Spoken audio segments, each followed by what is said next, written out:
el 18 y 19 de octubre de 1519, fechas en las que se llevó a cabo la matanza de Cholula, como lo narran las fuentes, fue el 9º y el día 10º de precisamente la fiesta de los montes. Bueno, eh, en cayó Cholula en ese año de 1519, que fue año 1 caña. Correcto. Y, oye, antes de seguir, quiero saludar a Mónica, que está sin imagen, pero está por acá, está oyendo todo. Mónica, ¿quieres platicar algo? Hola, buenos días. Solo saludar. Sí. Y aquí estoy sí. Acompañándolos. Mónica, te voy a pedir un favor. Oye, ¿cómo podré yo darme cuenta de quiénes están hablando? Si quieres hablar, simplemente habla para escucharte, porque las señalizaciones escritas no las veo. Un segundo favor, si es posible. El tema de hoy tiene mucho que ver con psicología social y con psicología histórica, es decir, la conducta de la sociedad en la historia. Cualquier cosa que puedas decir al respecto es bienvenida. Recuerden que, a ver, lo que vamos a tratar hoy prácticamente no se ha tratado nunca en la historia. De hecho, creo que fue a través de los sabatinos y a través de los aniversarios que estamos haciendo de la matanza de Cholula, cuando se planteó por primera vez en la historia la importancia de Cholula para la caída de Anáhuac. ¿Y por qué realmente la caída no ocurrió cuando cayó Tenochtitlan en 1521, 13 de agosto? La caída realmente ocurrió cuando cayó Cholula. Cholula era la ciudad importante. Estoy viendo una señalización aquí, pero no sé lo que dice. Cualquier cosa me llamas, por favor. O si no, como yo no tengo también opción de manita, habla cuando simplemente quiera. Hablen, interrumpan, no hay problema ninguno con eso. Interrumpen. Este es un conversatorio hasta que llegue el momento de la ponencia. Hay una pequeña ponencia con imágenes. Disculpa por haberte interrumpido. Miguel, sigue, por favor. Solo les comento rápido. Sí. No se está escuchando por el Facebook Live, pero se está grabando la videollamada. Entonces podemos seguir y ya después lo vamos a subir a YouTube. No se está pudiendo escuchar por Facebook, pero se está grabando la reunión. Ok, seguimos porque ya estamos en esto. Sí, bueno, como si estuviéramos online, ¿no? Sí. Adelante, sí, Miguel. Claro, les comentaba que el año de 1519 fue un año 1 caña. Y bueno, en este año 1 caña, una veintena antes de que llegue a Tenochtitlan Cortés, pues llevan a cabo esta matanza en la veintena de la fiesta de los cerros. Y bueno, es un momento muy trágico porque es donde comienza realmente la caída de Anáhuac. Y es un momento también de desconcierto porque no se puede entender cómo los políticos y los guerreros se alían precisamente para romper un orden que tiene milenios. Y bueno, precisamente para eso, y por eso fue. Sí, fue un tema tremendo. Complementando un poco lo que dices, vamos a ser reticentes en este punto. Según la ecuación de Tenochtitlan, el día fue el día 1 viento. Según las crónicas, en ese día justamente es cuando se celebraba la fiesta de Quetzalcóatl. Y según las fuentes, fue en ese día que se reunieron los sacerdotes a celebrar y por eso los mataron a todos juntos. En otras palabras, esta sincronización de fecha y de evento es una prueba de la ecuación de Tenochtitlan, de lo correcta que es. Yo no la incluí como ítem de la ecuación. Si te das cuenta, Miguel, no la incluí ahí porque sería ya demasiado reticente, pero simplemente coincide con el día 1 Ejecat. Y en el día 1 Ejecat celebraban Quetzalcóatl. ¿Por qué? Miren, Quetzalcóatl, serpiente emplumada, es el título que le daban al hijo de Mictlantecutli. El hijo de Mictlantecutli es, simbólicamente hablando, es 1 Ejecat, o Ejecat si ustedes quieren, que quiere decir viento o espíritu. ¿Por qué? El señor de la muerte, Mictlantecutli. Bueno, los señores de la muerte, recuerden que son personificaciones metafóricas, literarias, no seres literales. Entonces, Mictecacihuatl y Mictlantecutli, señor y señora de los muertos, tienen un hijo que se llama Ejecatl. quiere decir viento, pero también aliento, espíritu y vida. ¿Por qué? ¿Por qué la muerte produce a la vida? ¿Qué quieren decir con esto? ¿Alguna observación al respecto, compañeros? Bueno, Sí, pues yo entiendo que es esa parte, no puede estar la noche sin el día, ni la vida sin la muerte. Es un eterno continuo. Esa es la resurrección, el reverdecer, el pasar de un ciclo a otro ciclo. Y nosotros vemos hasta en la piedra del sol las dos serpientes que nos marcan ciclos y ciclos, entre comillas, iguales. Así es, en una visión lineal del espacio-tiempo, de la realidad, la muerte y la vida son antagónicas y excluyentes. Pero en una visión cíclica del mundo, por supuesto, la muerte produce la vida conduce a la muerte, que a su vez produce nueva vida. Así que no hay manera de desvincularlas porque ambos son fenómenos reales del universo. Por lo tanto, tienen una causa común y contribuyen a un mismo, vamos a decir, propósito o proyecto, usando la palabra en sentido elástico.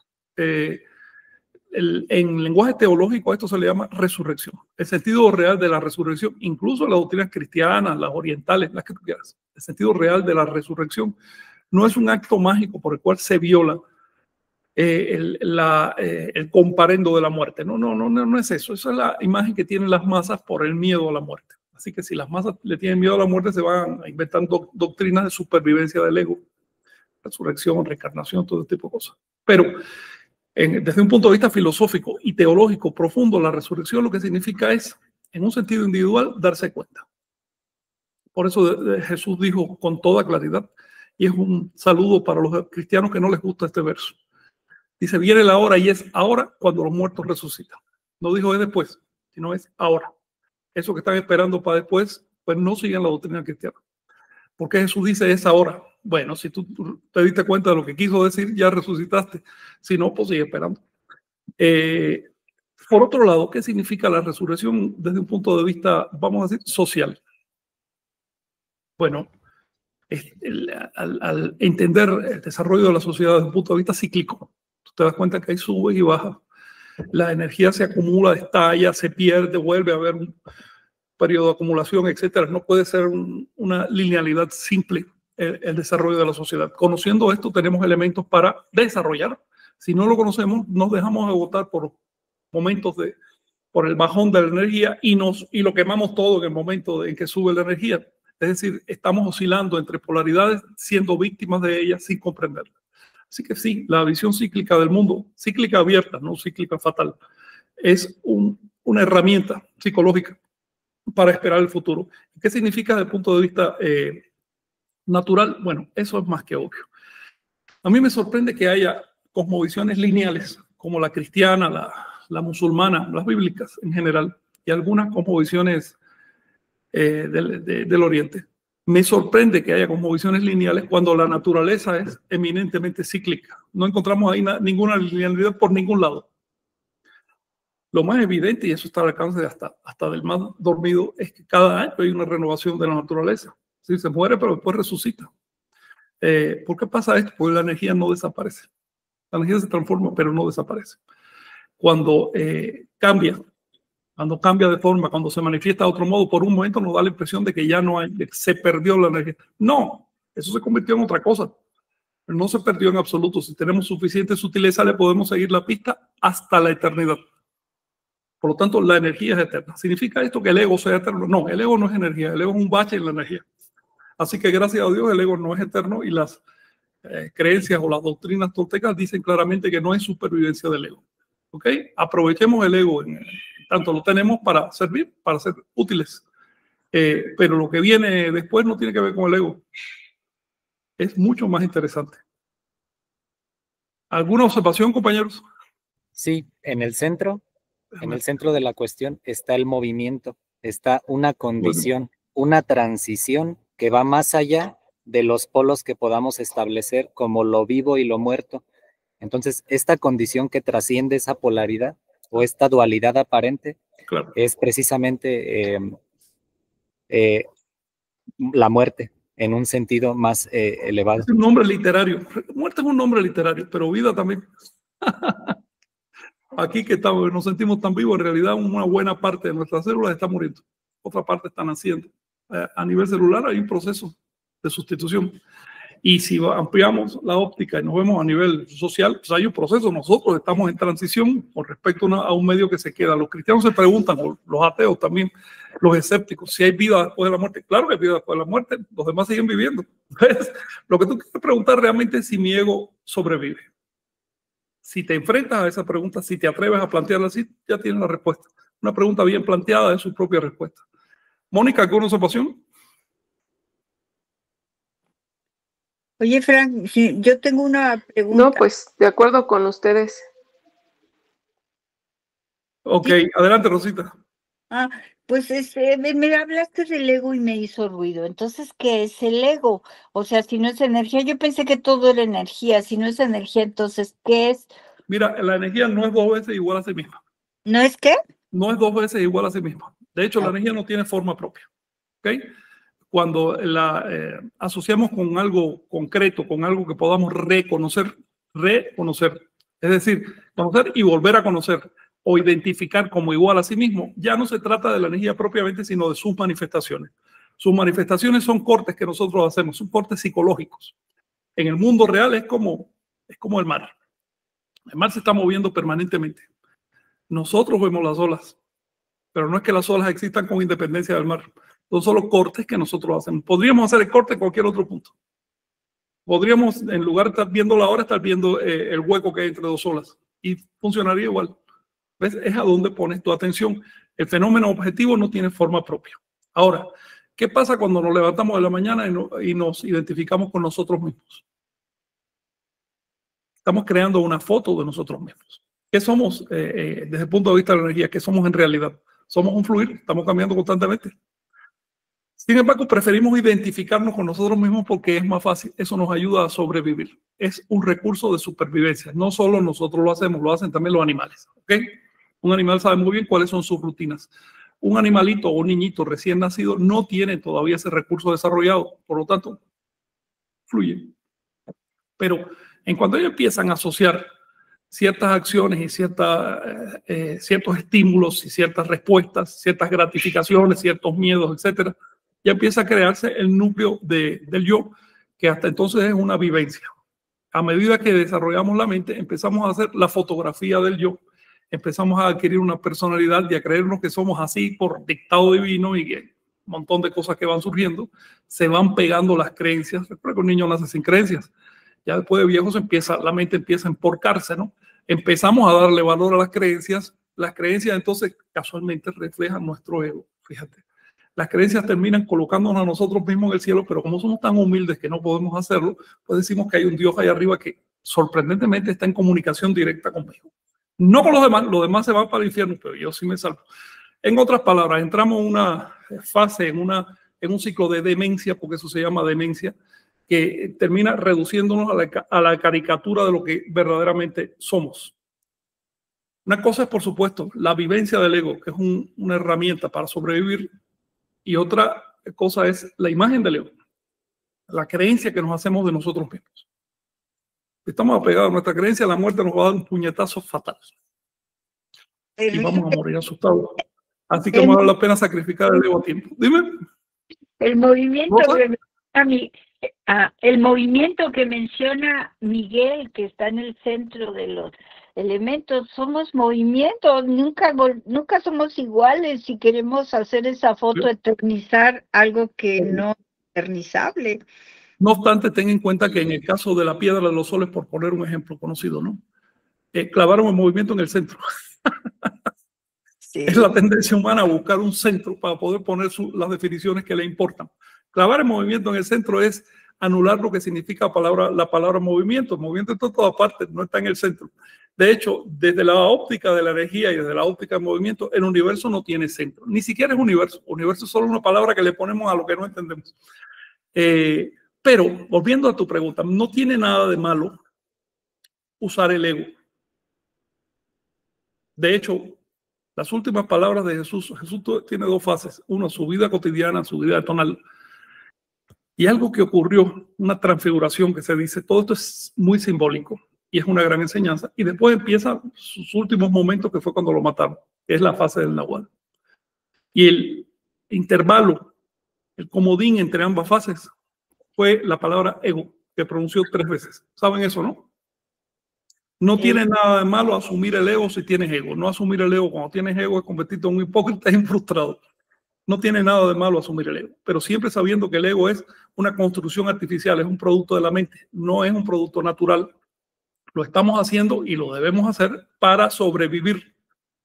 Pero si queremos enfrentarnos al Nahual, o dicho en términos cotidianos, a la muerte, tenemos que saber acallar el ego, dejarlo de lado. Una manera de acallar el ego es tirando por la borda toda creencia de supervivencia personal. Toda creencia de supervivencia personal. Ninguna creencia de supervivencia personal. Bueno, ya con eso comienza a tener una relación un poco más sana con el ego. Adelante, Mónica.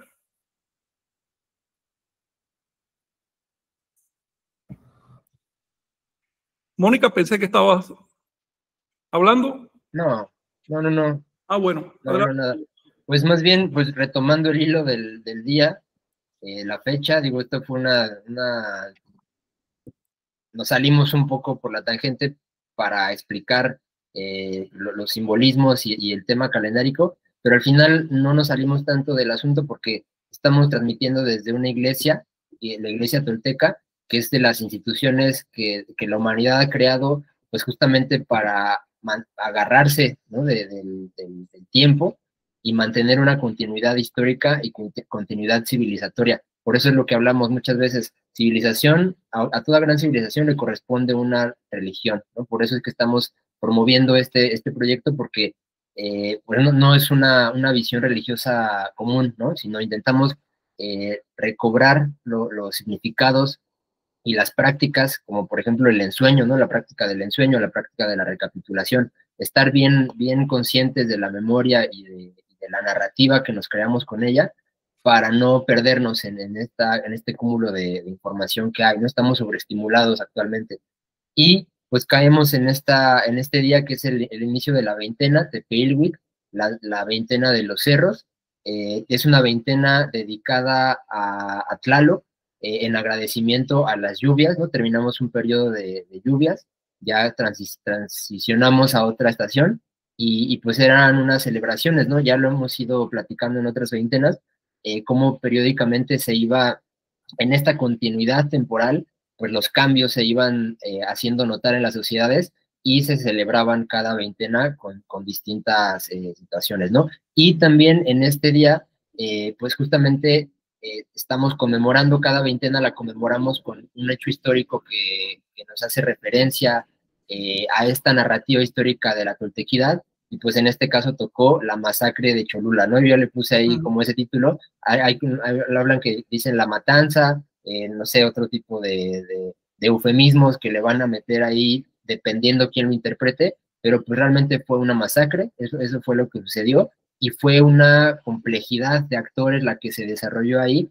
y no fue un hecho aislado, sino que fue como dentro del panorama de actividades, de situaciones que se presentaron hace más de 500 años, fue un pilar, ¿no? Fue un pilar que a partir de ahí se empezó a desmoronar, ¿no? Se empezó a desgajar pues el arreglo geopolítico que se tenía en estas zonas, ¿no? Entonces, pues vamos a hablar un poco de ello, pues sí, para conmemorar tanto la veintena como este hecho histórico, ¿no? Así es, gracias, Omey. Fíjate que ha dado la casualidad que la veintena y la trecena de mañana, que es la de Flor, coincidan con el 18 y 19 de octubre, que es la matanza de Cholula. La matanza en realidad no ocurrió en la mañana, ¿no?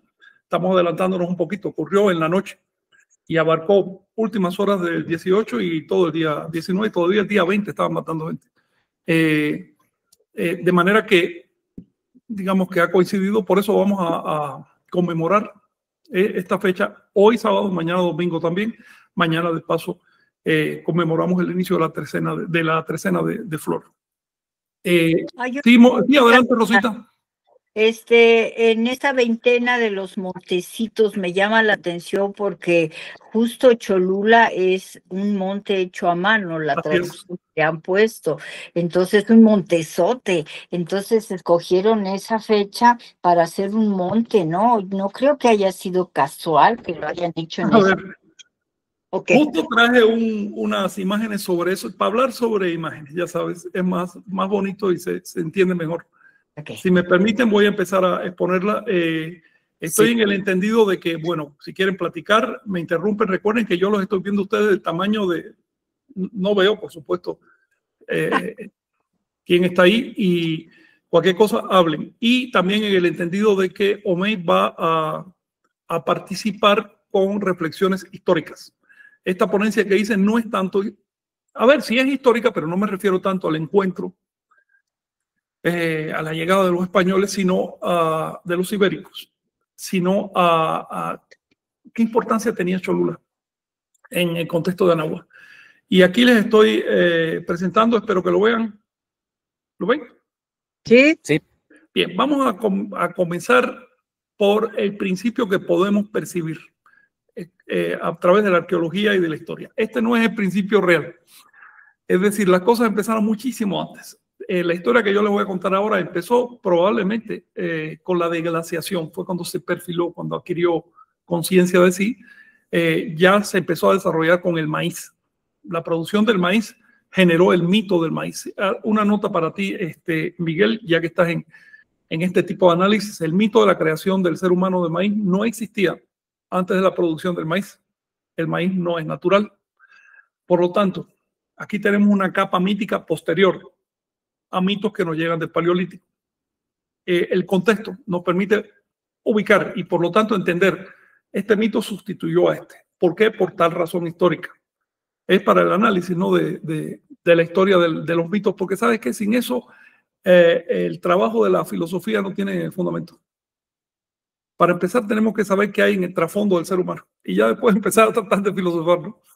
Y en el trasfondo nuestro están esos mitos creadores que los aprendimos no de forma deliberada. Al niño no se les enseña los mitos creadores deliberadamente, sino a través de ejemplos de sistemas de valores, de los significados de las palabras. Por ejemplo, en nuestra cultura occidental se le da mucha importancia a palabras como origen y final, o principio y fin. Una importancia exagerada, una importancia además un poco... voy a decir, superficial, porque en el mundo de la energía no hay principio y fin. Sin embargo, a la cultura occidental le da mucho trabajo tratar con conceptos como infinito, como eterno, y otros que ni siquiera tienen nombre propio en español, y que derivan de ver el flujo de la energía. La idea de que todo tiene un inicio y por lo tanto un fin absolutos genera preguntas tan inteligentes como ¿cuándo se originó el universo? ¿Cuándo comenzó el universo? Una vez que haces una pregunta de ese calibre, siempre viene un sabio que te dice, el universo empezó hace tantos millones de años. A ver, vamos para atrás. No preguntes tonterías. ¿Ok? Si el universo es la energía, nunca empezó. Y si el universo es la imagen que tú te haces, empezó en el momento que tú te la hiciste. ¿O de qué quieres hablar? Como les dije, una buena pregunta trae aparejada su respuesta. La ciencia en realidad se hace analizando las preguntas y no dejándose llevar de manera inercial por los significados de las palabras. Y esto aplica a lo que estamos trabajando hoy, porque la ciencia nos obliga a decir, bueno, Anáhuac, Mesoamérica empezó en tal momento y tuvo tales incidentes y tales instituciones y demás, pero en realidad eso son simplificaciones que hacemos hoy. La cosa es un poco más compleja. Sin embargo, por abreviar el cuento, hacia el año 2000 a.C., hace 4.000 años, ya se nota en la arqueología lo que después iba a ser el esplendor olmeca. Ya en esa época existían las bases de la ciudad de La Venta, por ejemplo. Estaba en un lago. De hecho, las primeras piedras de La Venta son como del 3000 a.C. Pero tú ves que ahí había antes un intento de ciudad. Luego, todo esto tiene historia detrás, pero nosotros empezamos a entender las evidencias arqueológicas de la civilización anahuaca una vez que empiezan a registrarse los signos. Y ya después los decodificamos. En el periodo anterior, cuando se registraban sobre madera o papel, o no se registraban, pues se hace muy oscuro. Los olmecas llegaron a un enorme esplendor, un tremendo esplendor. Decir que fueron, que estuvieron en el preclásico es estirar las palabras. Los olmecas fueron tan clásicos como cualquier otra cultura posterior. Sin embargo, en la nomenclatura de las eras, de los periodos históricos en Mesoamérica, se usa todavía conceptos como preclásicos, formativos y demás. Los olmecas no fueron formativos. Los olmecas ya recibieron milenios de formación. De hecho, los olmecas se atrevieron a labrar la piedra en grandes cantidades, enormes. Monumentos con un estilo muy depurado que ya llevaba siglos de conformación. Es decir, no fueron el pueblo fundador, simplemente fueron los receptores más espléndidos en aquel momento de una tradición milenaria. Los olmecas dejaron sus cosas por escrito. La escritura olmeca todavía no se ha descifrado. Aquí les pongo una estela tardía olmeca, pero la escritura de ellos. Y es decir, falta mucho todavía para aprender. Hay un gran campo de sorpresas y de estudio y de maravillas para los que están entrando ahora en las carreras de arqueología, antropología, historia, porque hay mucho que hacer todavía con la fundación de Anáhuac. De hecho, pienso que en cuestión de unos 20 o 30 años se va a empezar a reconocer académicamente la existencia de un pueblo anterior al olmeca. Es un pueblo al que las fuentes llaman los tlapales o los esclarecidos. Tlili Tlapali era su capital, digamos. Pienso que no es solo una imagen mítica de los antiguos, sino que concretamente existió un pueblo hacia el 2400, 2500 a.C., que llegó a una alta realización y le transmitió su saber a los olmecas. Si quieren interrumpirme, ya no se lo voy a decir más, ¿ok? Sí, sí, yo tengo algo que comentar. Adelante, sí. Y mencionar justamente que en Cholula, quienes estaban asentados ahí primeramente eran olmecas xicalancas, y luego llegaron los toltecas chichimecas, hubo una disputa y por eso Cholula estaba dividida entre olmecas xicalancas y toltecas chichimecas, y esa fue, digamos, el génesis de la disputa geopolítica que después, cuando llegaron el tercer acto los españoles, pues ahí hubo un manejo, se tuvieron que tomar decisiones, ¿no? Ya que lo mencionas, vamos a hacer entonces una aclaración. Los olmecas xicalancas fueron un pueblo posterior a lo que hoy llamamos olmeca. Lo que hoy llamamos olmeca, esto que estamos viendo aquí, por ejemplo, esta es una pirámide olmeca. Ellos fueron los que empezaron a construir pirámides de piedra en Mesoamérica. Estos que estamos viendo no se llamaban a sí mismos olmecas. Ese es un nombre que se les dio, creo que en abril de 1942, y a partir de ahí empezó a circular, ¿no? Pero ellos no se llamaban a sí mismos olmecas. Para empezar, la palabra olmeca es náhuatl. Y el náhuatl surgió milenios después de esto que estamos viendo aquí. Las fuentes nahuas no les llaman olmecas, les llaman huehuetoltecas, es decir, los viejos toltecas. Así es. De manera que cuando un historiador lee huehuetoltecas se imagina los moradores de Tula. No, esto es otro error interpretativo. Las fuentes están hablando de milenios antes de Cristo. El nombre propio de lo que hoy llamamos olmeca probablemente era del raíz tol, aunque la palabra tolteca también es náhuatl, eso hay que tenerlo en cuenta, pero de raíz tol. Sí, Miguel, adelante. Sí, ya que regresamos un poco a la fecha, bueno, quiero simplemente leerla puntualmente. El miércoles 19 de octubre de 1519 comenzaba la trecena de viento, por lo tanto era el tonal CG-catl, 1 viento. Era el 10º día de la fiesta de los montes, del año 1 caña. El año 1 caña era el 13º año de el 10º atado, de la 5ª rueda del 5º sol. Y para replicar el comentario que hacías sobre esta perspectiva lineal del tiempo que no nos permite descubrir otros conceptos que están en otro tipo de visiones, bueno, se quedan fuera de esta concepción lineal conceptos como recurrencia, pisada, pliegue, cargador, inclusive el significado profundo de la cruz se queda de lado. O de la cruz, por ejemplo. Astronómica. Inclusive conceptos como fuego nuevo o matemáticos como orden o suborden, no se entiende la importancia y su función social. Bueno, era lo que quería comentar. Sí, bueno, añado un concepto fundamental, y es que cuando tienes una visión lineal, tu punto de partida es el inicio, pero cuando tienes una visión cíclica, estás contando el tiempo que falta para terminar ese ciclo. Es exactamente lo contrario.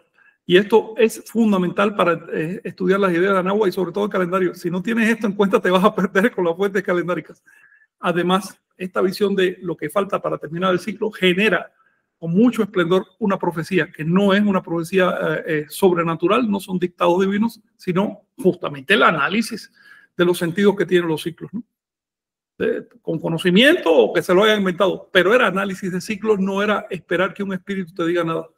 Oye, incluso, si quieres platicar, sí, dime, sí. Incluso me atreveré a decir que este concepto de fin del ciclo arroja como efecto este concepto actual del fin del mundo, sí. Pero se malentiende que sea el fin del mundo de claro. Todo, ¿no? Simplemente es la consecución, el término del quinto claro. Sol, que lo tenían en mente desde el Paleolítico y hacia atrás. Fíjate que hay una cosa graciosa con todo esto, y es que la mayoría de los seres humanos está esperando que el mundo se acabe y ellos se van a salvar. La naturaleza nos dice que es al revés. Como individuos todos nos vamos a acabar, pero el mundo va a seguir ahí, el universo va a seguir ahí. Y vamos a seguir nosotros a través de nuestras obras. ¿Por qué incluso en una religión con un pensamiento tan lineal y un calendario tan simplemente rudo como el cristiano? ¿Por qué incluso ahí aparece la mística del fin del mundo, pero no solo el fin del mundo, sino del renacimiento? Y no solo que vino el profeta, sino que va a regresar. ¿Por qué aparece concepción cíclica? Porque en el fondo todos sabemos que estamos en un universo cíclico. E incluso aquellas culturas que no le dan atención a esto, pues finalmente este aspecto de la realidad se trasluce en las ideas religiosas. Tenemos la fortuna de estar estudiando las enseñanzas de Anáhuac. En ninguna otra cultura de la Tierra se le dio tanta importancia a este aspecto de la realidad, que es que la energía es una sinusoide, sube, baja, va para un lado, para el otro, así oscila permanentemente. Y esa oscilación no es arbitraria, no es caótica, tiene un sentido. Somos afortunados por tener un lenguaje, que sea en lengua náhuatl o maya, para describir estos fenómenos.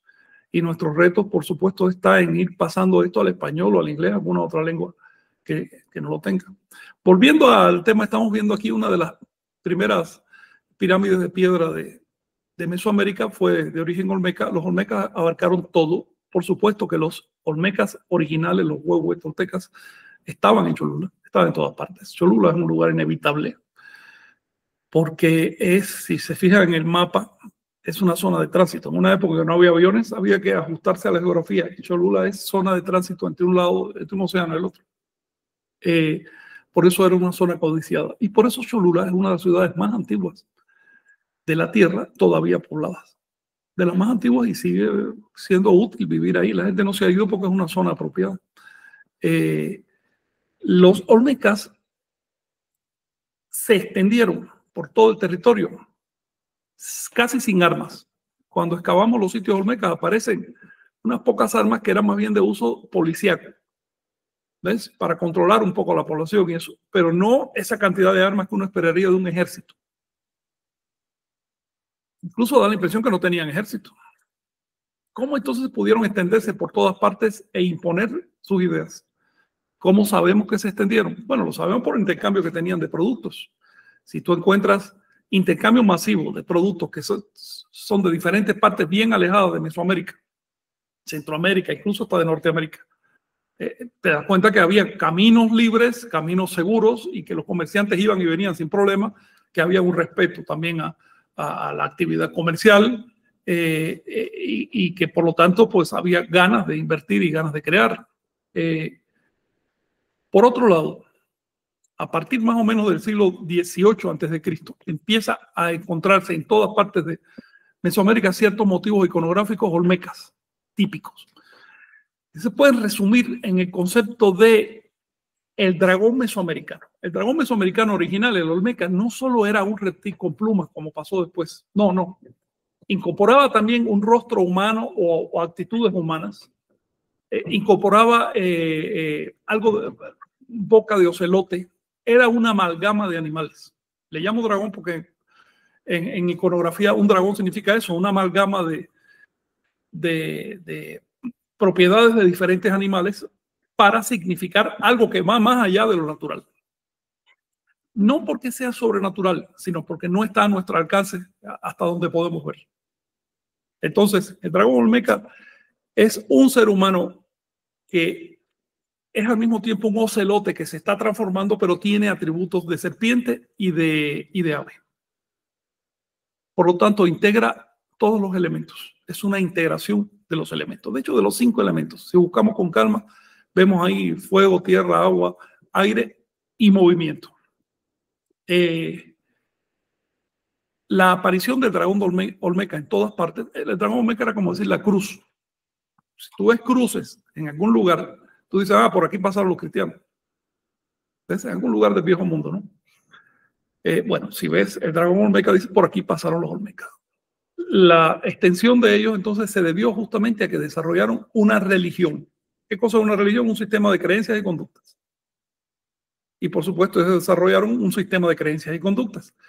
Así que les sugiero que salgan del prejuicio contra la palabra religión. Si no les gusta la palabra religión, pueden decirle de otro modo, pero yo a un sistema de creencias y conductas le llamo una religión. Eso desarrollaron los olmecas, eso expandieron, fue bien aceptada en todas partes, no hubo guerras fuertes en la época olmeca, por lo menos no dejaron evidencia. Y esto significa una cosa, ya desde entonces empezó a desarrollarse un sacerdocio. La costumbre de crear templos, porque eso que estamos viendo ahí es un templo, un sistema de captación de recursos, de ofrendas, para mantener a los sacerdotes y construir los templos, un sistema de ritos y, por supuesto, un dogma, una doctrina, una teología, es decir, unas ideas específicas que eran las que se predicaban desde el púlpito a la gente. Estoy usando imágenes cristianizadas para explicar esto, porque estamos hablando español, ¿no? Pero si vamos a una lengua como el náhuatl, vamos a encontrar palabras de todo tipo para describir las actividades de los sacerdotes, las creencias de la gente, etc. ¿Qué nos está diciendo esto? Que ya desde la época olmeca existía lo que con el tiempo llegó a ser la iglesia de Cholula, o la iglesia de Quetzalcóatl, o el sacerdocio de Quetzalcóatl, si prefieren llamarle así. Por favor, me gustaría escucharles. Uno de estos conceptos de los que estás hablando, conceptos sacerdotales importantes, aparecen en el Chilam Balam, y es este hilo rojo del linaje, esta cuerda roja del linaje a la que entramos todos. Sí. Y bueno, ya que estás mencionando también al dragón, permíteme que observe que esta cuerda del linaje rojo es a su vez el signo del Uroboros, porque bueno, el dragón es ese precisamente el impulso de 4 elementos que se va a desplegar a completarse en un orden, en el orden precisamente de la flor, del completamiento de la veintena. No por nada es que sea el signo flor en maya, pues la flor trilobulada que venía desde el 0, desde las representaciones olmecas. Adelante. Sí, y qué bueno que lo mencionas. Curiosamente, el signo de ellos de ciclos infinitos o de infinito en el tiempo era justamente el signo del infinito que usamos hoy, solo que lo ponían doble, como una flor de 4 pétalos. Cuando se cortaba y solo se ven 3 pétalos, quiere decir el ciclo específico de determinado planeta. Cuando está completa son los ciclos absolutos de tiempo. Esas imágenes, esos símbolos ya empiezan a aparecer desde la época olmeca, y por supuesto que reflejan no solo una teología, también una filosofía.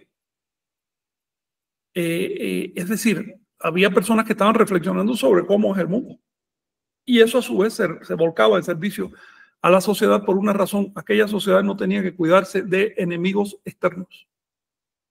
Luego, cualquier adelanto filosófico, artístico, lo que sea, lo asimilaban sin problema. Había recursos para ello.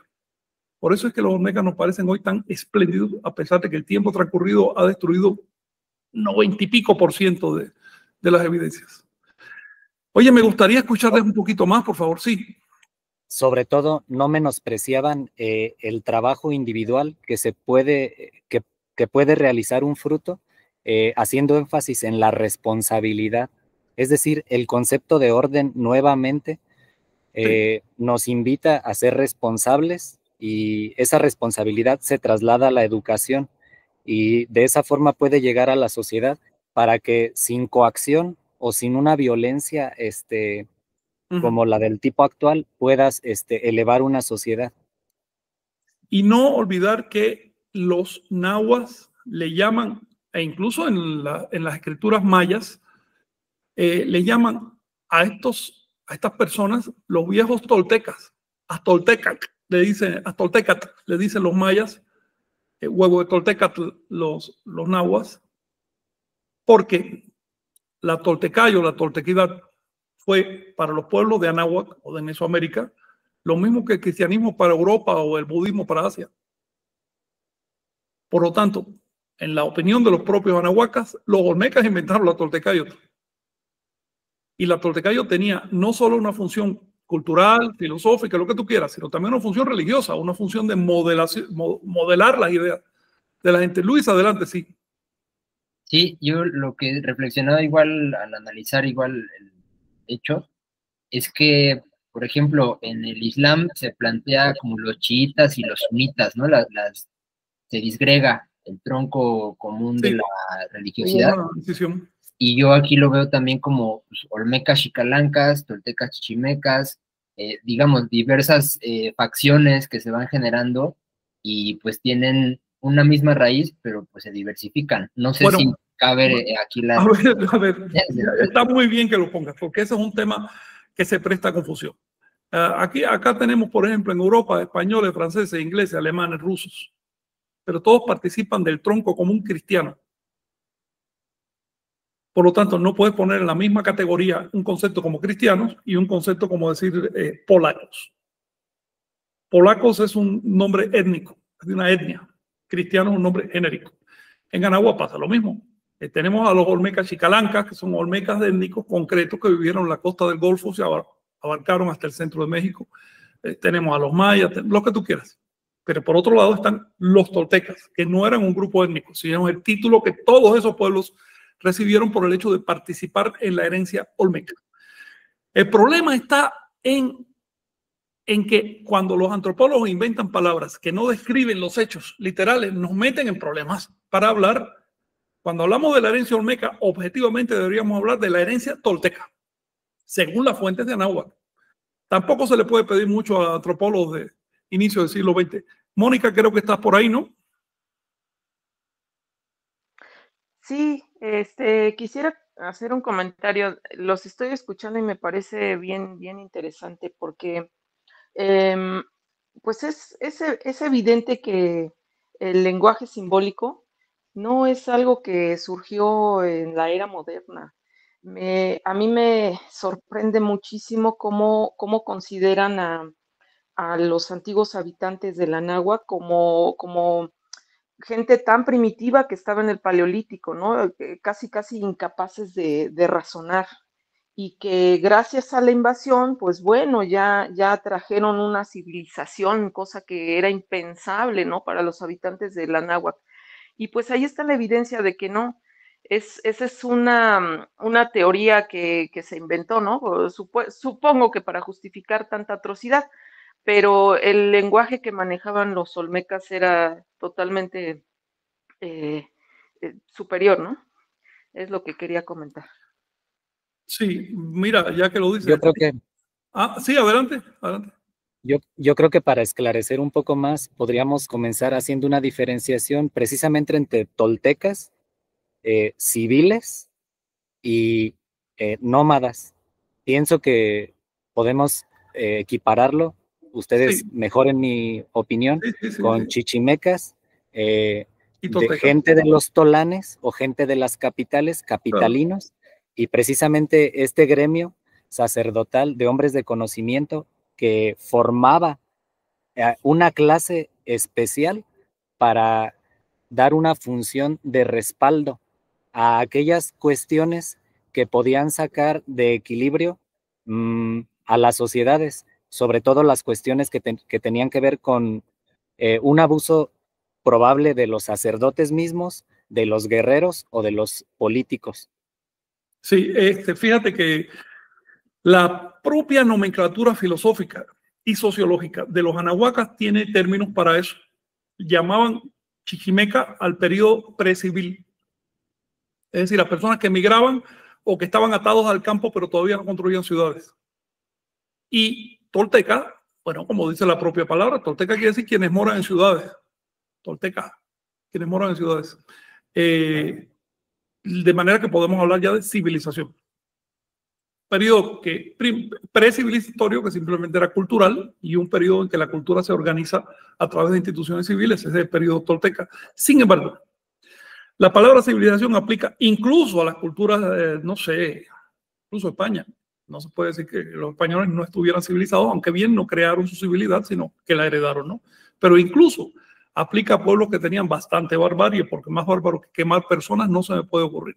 Pues bien, tenemos que hacer una distinción más. Y es que no se trata solo de civilización, se trata de civilización en un estado tolteca. Antes de los olmecas, los anahuacas llegaron a un estado de civilidad, pero es de presumir que todavía no habían organizado sus instituciones y por eso todavía no recibían el nombre de toltecas. Cuando los nahuas llaman a los olmecas los antiguos toltecas, lo que están diciendo es, en ese momento dieron un paso de la simple civilidad al objetivo de la Toltecayotl, que es la armonización sistémica de los símbolos e instituciones. ¿Para qué? Para evitar los roces sociales, para que la energía no se vaya en tonterías. ¿Cuál fue el resultado? Y es un resultado arqueológicamente demostrable. Milenios de civilidad sin guerras de fe. Como saben muy bien los arqueólogos, las guerras que hubo en Anáhuac, que hubo varias, eran pequeñas, eran locales y no eran de fe. Ambos bandos tenían los mismos símbolos religiosos. Es decir, Anáhuac evitó a través de la Toltecayotl y el Perú también, evitaron que la fe llegara a la destrucción de los pueblos. Cosa que pasó en el Viejo Mundo muchas veces y de manera cíclica, sostenida. Si los moradores del Viejo Mundo hubieran conocido bien su historia, si hubieran tenido anales, se hubieran dado cuenta que las destrucciones de bibliotecas, las sustituciones violentas de fe, ocurrieron de manera cíclica. Hubieran obtenido una gran lección con esto, porque se habrían podido preparar para la siguiente y habrían podido canalizarla de manera más civil, no como un enfrentamiento que va a destruir la cultura. Bien, esa preparación es la Toltecayotl. En eso consiste la Toltecayotl. Y eso, por supuesto, estaba calzado, digamos, con un calendario y un sistema profético que permitía conducir la energía social en determinada dirección. Estamos hablando de un sistema muy refinado de conducción de la sociedad para una época tan antigua y para unos pueblos que tenían tremendas carencias materiales, por otro lado. Piensen, miren esta foto. Eso se construyó sin fuerza de tiro. Era el trabajo humano únicamente. Piensen en una persona que vivía en el centro de Teotihuacán. Tú puedes caminar más o menos 5 o 6 kilómetros desde esa pirámide en cualquier dirección y sigues viendo zócalos y zócalos y zócalos de casas. Estaba totalmente urbanizado. Ahora esa persona que vivía por ahí, por el centro, imagina que tuviera una tierrita al otro lado de la montaña. ¿Cuánto tendría que caminar cada día para llegar a su tierra? En otras palabras, las carencias materiales específicas de los mesoamericanos también generaron un tipo de urbanización, una forma de organizar a la sociedad que es importante para lo que vamos a ver ahora. Pero si tienen algo que platicar. Solo quiero hacer una puntual observación que sí, tanto estas sociedades preciviles o nómadas o chichimecas como las sociedades ciudadanas o de capitales o de capitalinos y las toltecas, dentro de ellas podría caber docenas de culturas para no confundir los términos. Claro, claro. Son dos organizaciones diferentes. Una es por estratos horizontales. Es el desarrollo de la cultura hasta la civilidad y la Toltecayotl. Y otra es por barnas o estratos verticales, que es la convivencia de diferentes etnias y naciones. Sí. Entiendo que Mónica quiere decir algo. No, se le quedó prendido la manita desde hace rato. Ah, ok.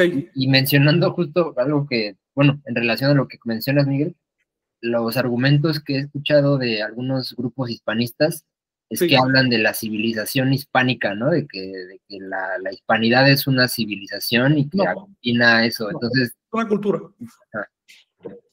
Sí, síguele.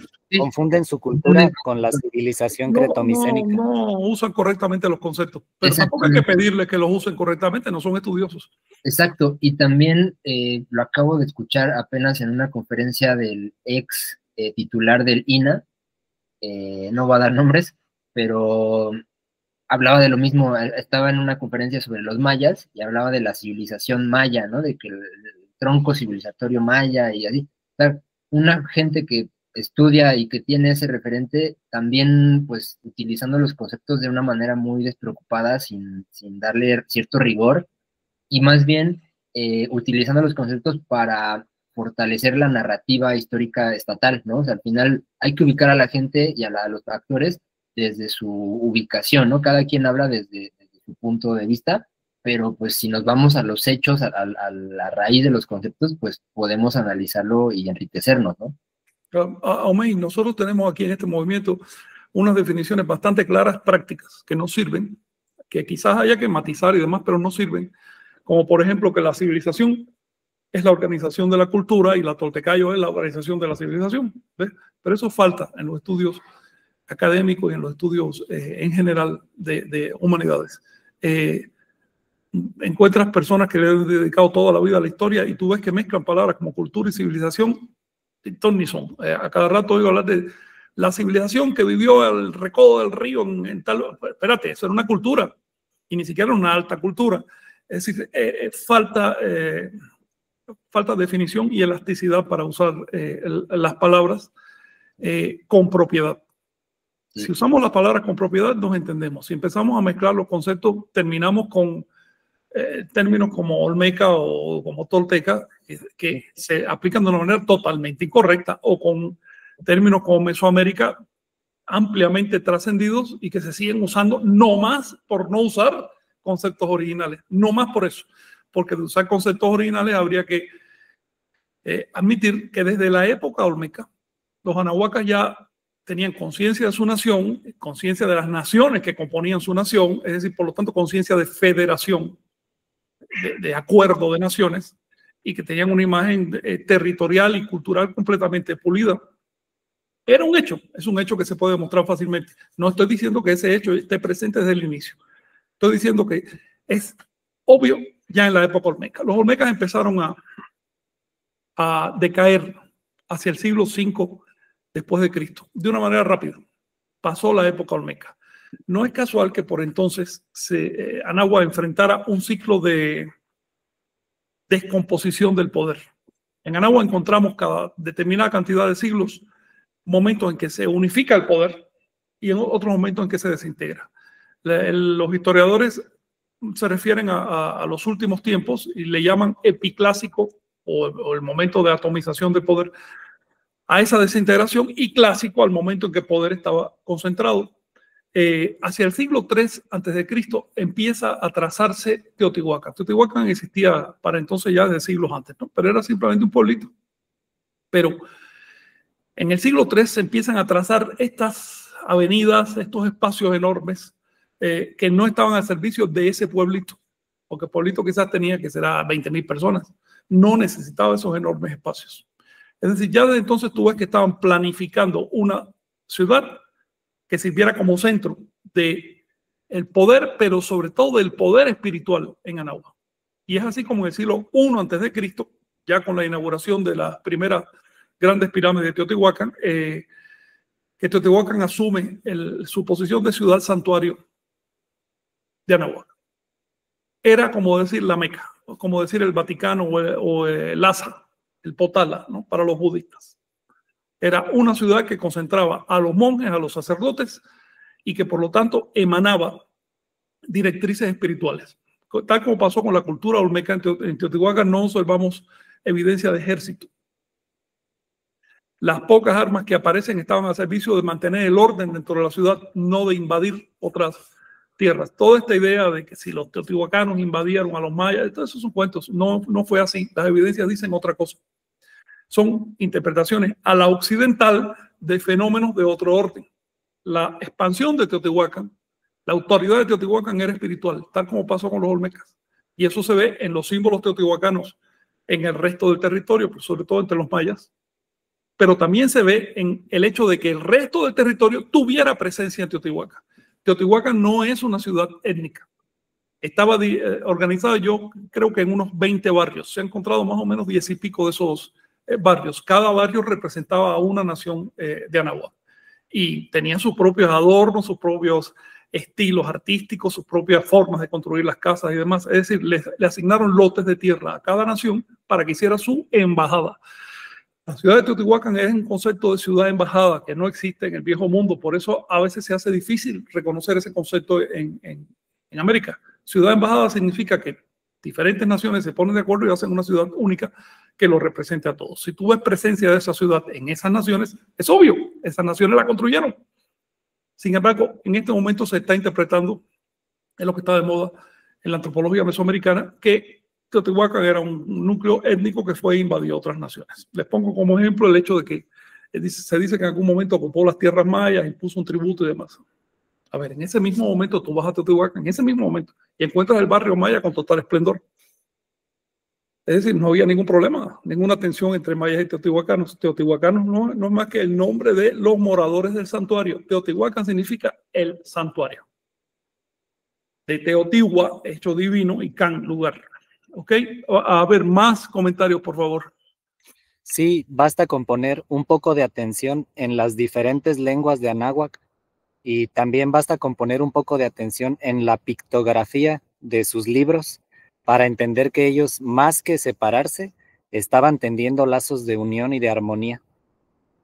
Claro, es que mira, por otro lado, si analizamos las cosas desde cierta distancia y desde un punto de vista más abstracto, nos damos cuenta que tuvo que ser así o no hubieran sobrevivido. La cultura mesoamericana nunca invadió una civilización ajena para robar nada, porque no podía. No estamos hablando de que fueran santos, es que simplemente no había otra civilización ahí. En esas circunstancias, ¿cómo sobrevivir? Optimizando el uso de la energía, la aplicación de la energía, optimizando el uso de los recursos. Faltaban caballos, faltaban bueyes para las carretas. Eso es una cosa muy sensible. Faltaba también el estímulo de tener un enemigo en la frontera, un enemigo poderoso, que hace que te afines en cierto sentido. Precisamente por ello pienso que no puede surgir el resguardo en una creencia para a través de esa creencia sobre de ella montarme y con ese pretexto atacarte. Entonces, no, más claro, bien el resguardo, claro, el resguardo tuvo que ser, claro. Perdón, el resguardo tuvo que ser en la experiencia y en la responsabilidad y en para la sobrevivir. Y en la organización y en un manejo inteligente de las creencias. Luis, sí. Sí, y yo creo que a muchos investigadores, digo, lo peligroso, lo lamentable, es que justo los investigadores que reciben un pago del Estado generan información que luego el Estado ocupa para hacer políticas, ¿no? Eso es lo lamentable, porque al final de cuentas, pues, los investigadores probablemente, digo, no sé, algunos igual y sí, pues nunca han agarrado una yunta, nunca han sembrado, han mantenido una población inmensa de gente, no han ido a checar, pues sí, a vivir esa experiencia. Necesitas un montón de fuerza humana para alimentar a la población. Entonces, ¿cómo haces eso sin los animales de tiro? Pues creando chinampas y demás, pero hay lugares donde ni siquiera eso se puede. Entonces, pues tienes que no enemistarte con el otro, porque si te enemistas con el otro, te mueres de hambre, porque necesitas gente que esté con una relación fuerte de solidaridad social. Exactamente. Entonces, pues sí, les hace falta también experiencia y vivencia en el campo. A ver, vamos a seguirle a lo que estás diciendo. ¿No? Vamos a darle a la hilacha. Necesitamos solidaridad social porque ya la experiencia nos dice que la sociedad que no lo consiguió en América desapareció. ¿Cómo conseguimos la solidaridad social? Con el calendario. Bueno, un poco antes. A ver, Miguel está viendo el detalle ya. Un poco antes, bueno, para odiar y destruir, solo ocupo el impulso. Pero para amar y para compartir, para eso se requiere que yo mismo esté realizado y entienda lo que eso significa en la experiencia. Claro. Si no, el mono humano, el animal humano está dispuesto a morirse de hambre con tal de darle al otro. Eso es un hecho. ¿Cómo se logró ese milagro del que menciona Omey, de una sociedad suficientemente solidaria, no estoy diciendo santa, pero suficientemente solidaria como para sobrevivir durante milenios en condiciones de aislamiento? ¿Cuál fue el factor? El factor fue ideológico. Si lo quieren en un lenguaje más sencillón, religioso. El factor fue ideológico. Es decir, fue el adoctrinamiento del niño desde que nace en una escala de valores. Una escala de valores que fue definida y probada por, ya no hablamos de sabios, sino por profetas. Es decir, por personas con autorrealización. Personas que en lugar de oponer sus doctrinas, como pasó, no sé, en el viejo mundo, tuve que subir un profeta por aquí, otro por allá, y sus discípulos se caen a golpes. En lugar de eso, se amalgamaron, se unificaron en un proyecto único porque les iba la vida en ellos. Este factor ideológico era tan necesario que explica el hecho de que existe una ciudad del tamaño de Teotihuacán y del esplendor de Teotihuacán dedicada casi exclusivamente a temas ideológicos o a temas religiosos. Ciudad santuario. En Teotihuacán ya se definen unas características que vemos después en Cholula y en otras ciudades de Mesoamérica, se llaman ciudades santuarios, donde no aparecen ejércitos, no aparecen casi armas, y le llamaban santuarios porque los delincuentes y las personas con problemas podían refugiarse ahí, y ahí no los podía tocar la ley de los demás estados. Es como si se hubieran asilado en una embajada. ¿Ves? Y ahí entonces había que empezar un juicio con calma. Esto se hacía para evitar distorsiones, ¿no?, en la aplicación de la ley. Pero también por eso mismo esta ciudad se obligaba a no tener ejército. Dependía de la custodia de las demás. Y todas las demás, por supuesto, tenían que hacer un equilibrio de poder para que esa ciudad pudiera funcionar. Si algún estado, vamos a decir, totonacas, purépechas, atacaba una ciudad santuario, todos los demás se aliaban y le caían encima. Sabemos que eso fue así no solo porque la ley lo decía, sino porque ocurrió concretamente en el caso de Tula. Cuando Tula atacó Cholula, todas las demás naciones atacaron a Tula y la destruyeron. Tula se quedó prácticamente sin moradores hasta la modernidad de la época.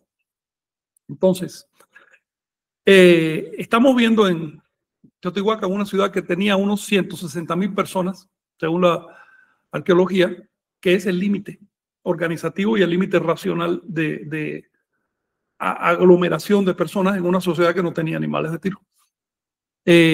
Una sociedad que vivía de rentas de otras sociedades. Sí, adelante. Y con un suelo en el altiplano, yo conozco esa zona de Teotihuacán y demás, el suelo es muy duro, o sea, no hay chinampas ahí, entonces ¿qué necesitas? Mucha gente trabajando la tierra para alimentar a la población, ¿no? También ese tipo de detalles. Vivía de rentas.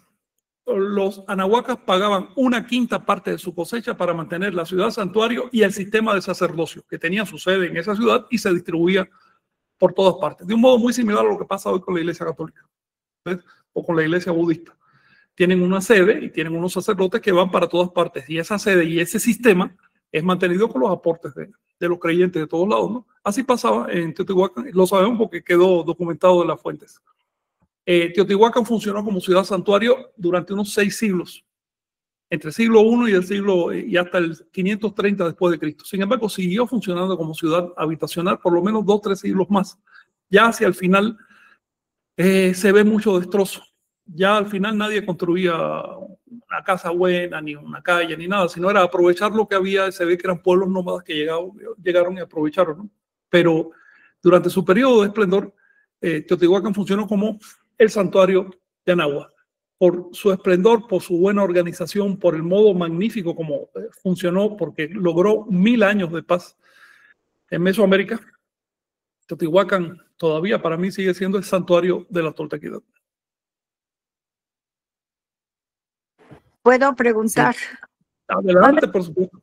¿Por qué entonces si Cholula realmente uso y costumbre era defenderla, alguien se metía con ella y los demás, espérate, párale ahí? ¿Por qué los atacaron las mismas gentes de la Náhuac? Pregunta, ponle que a los mexicas estaban enojados con los mexicas, pero ¿por qué estaban enojados con los mexicas? Vamos a eso. Cuando tú tienes una ciudad santuario a la que toda la población le manda 1/5 de los recursos, estamos hablando mucha energía, y cuando tienes una ciudad que además no tiene ejércitos, dirigida por sacerdotes, aunque en Teotihuacán probablemente había una administración civil como cualquier otro lado, ¿no? Los historiadores le llaman reyes, andan buscando los reyes de Teotihuacán, sacerdocio y una administración civil. De todas maneras, carecía de protección propia. Su protección era el grupo. ¿Qué pasa? Que hacia el siglo VI después de Cristo viene 6-7, empieza en Mesoamérica un periodo de dispersión del poder. Viene lo que llaman el epiclásico, en que el esplendor de una ciudad central que llegaba a todas partes se desintegró. Y entonces empiezan a surgir pequeñas ciudades periféricas muy espléndidas, eso sí, pero desvinculadas entre sí, con guerras incluso. Tenemos que por un lado surge Chichén, por el otro Mitla, por el otro Tajín, así. En otras palabras, se perdió aquello que le daba cohesión a Teotihuacán y sigue manteniéndose un sacerdocio que reclamaba 1/5 del tributo, ¿ves? Y que llegaba a todas partes. Eso empieza a generar tensiones políticas. La cosa, para hacerte cuento breve, terminó que una ciudad que ya existía para entonces desde hacía mucho tiempo, quiero decirles que este templo, el templo grande, se llama Tlachinoltepec, el gran templo de Cholula, que es quizás el segundo o el tercero en volumen de Mesoamérica y de la Tierra. Este templo se empezó a construir en el siglo I a.C. Estuvo 1000 años construyéndose. Por lo tanto, ya en toda la época de Teotihuacán, en todo el periodo de Teotihuacán, Cholula era una ciudad importante, la estaban preparando. Cuando se terminó de construir ese gran templo, Cholula sustituyó a Teotihuacán como ciudad santuario. Entonces el sacerdocio de Anahuac se centró en Cholula. Quiero decirles que Cholula originalmente se llamaba Tlachinoltepec, que quiere decir cerro artificial.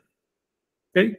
El nombre de Cholula parece que se lo dieron en el siglo XI después de Cristo, debido a que de Cholula huyó Seaca Topilzin con sus seguidores hacia la costa del Golfo. Ya saben que iban perseguidos y terminaron. Bueno, Seaca se tuvo que quemar para que dejaran de perseguir a su gente. El caso es que Cholula simplemente significa Chololán, el lugar de donde huyeron. Es un nombre que se lo dieron con motivo de esta gesta de Topilzin. Antes se conocía como Tlachihualtepec. Si me disculpan, no es Tlachinoltepec, es Tlachihualtepec. ¿Ok? Así que voy a aclararles, de hecho, a ver si puedo ahorita mismo escribirles el nombre correctamente. Si pueden ir platicando algo. Sí. Me confundí con la gente de allá de Chocamán. Sí. Me parece que, bueno, en esta depredación que tenemos que de alguna manera llevar a cabo como perceptores en este sueño, no queda muy claro. Me parece que civilizaciones que se permiten imponerse no comprenden muy bien el trasfondo de las ideas de causa y efecto. Esto porque me parece que no entienden realmente la relación que hay entre la depredación, la deuda que se contrae y lo que hay que retribuir. Y si ya no tienes claro ese centro del ser de donde nos podamos desplegar individualmente o como sociedades, me parece que ya se pierde los valores precisamente de los que hablabas. Y bueno, recordar que la virtud cardinal pues era el merecimiento. Claro. Entonces, mira, civilizaciones que no alcanzan a llegar ahí, pienso que se pueden dar permiso de imponerse. Claro. Adelante, Luis. Sí. Sí, y pues tenemos ahorita el conflicto armado allá en Medio Oriente, por ejemplo, ¿no? Que son intereses geopolíticos, ¿no? De recursos, o sea, se vuelve un poco más depredador y mezquina la depredación, ¿no? No hay una relación justamente de causa y efecto y de las implicaciones pues ambientales, o sea, un montón de implicaciones que tiene eso, ¿no? Y también ahorita lo relaciono con, siempre se ha hablado de que la sociedad mexicana es muy dadivosa, ¿no? Justamente en las catástrofes ambientales, es algo que siempre se ha mencionado, es que todos corren a ayudar a las poblaciones en crisis, ¿no? Entonces me imagino que también pues tiene un origen pues de prácticas antiguas, ¿no? Eso pasa en Latinoamérica, hay solidaridad social todavía y eso viene de atrás. Exacto. Es de las cosas que quedan del pasado que están tratando los sistemas actuales de destruir a la carrera. Están tratando de aprovechar eso y por lo tanto de destruir. Pero sí había solidaridad social, por lo mismo que estamos hablando. Fue una historia de milenios que obligó a ese desarrollo. Puede que ese desarrollo incluso se impregnara, fue demasiado tiempo, puede que se impregnara en la gente, no digo a nivel genético, sí, pero sí por lo menos estaba tan modelada esa sociedad conductualmente que era obvio el ayudar. Sí. Y por lo tanto, también tenían muy claro quién no estaba ayudando y había instituciones para segregar a los que no ayudaban. Mónica, adelante, sí. Pues lo que quiero comentar es que todo esto que estamos viendo, como bien dices, Frank, depende de esa ideología, la ideología que se ve tan contrastante, ¿no? En el viejo mundo y en los países originarios de la náhuatl, pero también tiene una base biológica, porque por instinto de supervivencia no tenemos que ayudarnos. Desde que nacemos estamos totalmente indefensos y a diferencia de otros animales, nosotros somos sumamente vulnerables porque toma mucho tiempo que un ser humano pueda sobrevivir por sí mismo, a diferencia de otras especies. Entonces, uno de los vestigios, digamos, civilizatorios, porque eso yo creo que da pie a la civilización, fue encontrar restos de seres humanos que tenían fracturas reparadas de hace millones de años, ¿no? Entonces, bueno, alguien sí, mucho que tiempo. logró sobrevivir, sí, alguien que logró sobrevivir fue gracias a otro ser humano. Y ahora parece que eso es algo primitivo. Entonces estamos con una irracionalidad sorprendente. Fíjate que algo que mencionó Miguel, me gustaría volver a eso, y es que que una sociedad llegue al estado toltecayo no significa que su evolución a partir de ahí sea lineal. Sigue siendo cíclica. Si, por ejemplo, vamos a poner el caso del clima. El clima tiene una onda de 1300 años. La mitad es húmeda, la otra mitad es seca. O si quieren, cálida o fría. En toda la Tierra. No es muy perceptible, no es muy marcada, pero en una sociedad aislada como Nahua era básica. No es casual que tú veas que el ciclo de la historia, el ciclo de concentración y dispersión de poder, siga justamente esa sinusoide. ¿Qué hubiera pasado si la sociedad anahuaca hubiera estado en el medio de Asia? En su momento de frío, su momento que falta alimentos, de dispersión del poder, hubieran aprovechado las demás naciones o la hubieran invadido. ¿Por qué Anahua no se cayó en ese momento? Porque estaba sola. Eso también hay que verlo. ¿Ven? Pero eso no significa que no existiera esa alternancia. Así que la Toltecayo es una solución para sociedades aisladas. Pero cuando las sociedades empiezan a recibir presiones de fronteras, ahí hay que trabajar en otro orden. La prueba de que no funciona para esas sociedades es la invasión y conquista. Así de simple. Es decir, la Toltecayo debe evolucionar si queremos aplicarla a otro contexto social. No solo se disolvía el poder y se reconcentraba y había tensiones de poder, sino también los valores morales, las costumbres, todo sufría. Y en esos momentos justo es cuando cambian las sedes de la religión, las sedes de la toltequidad.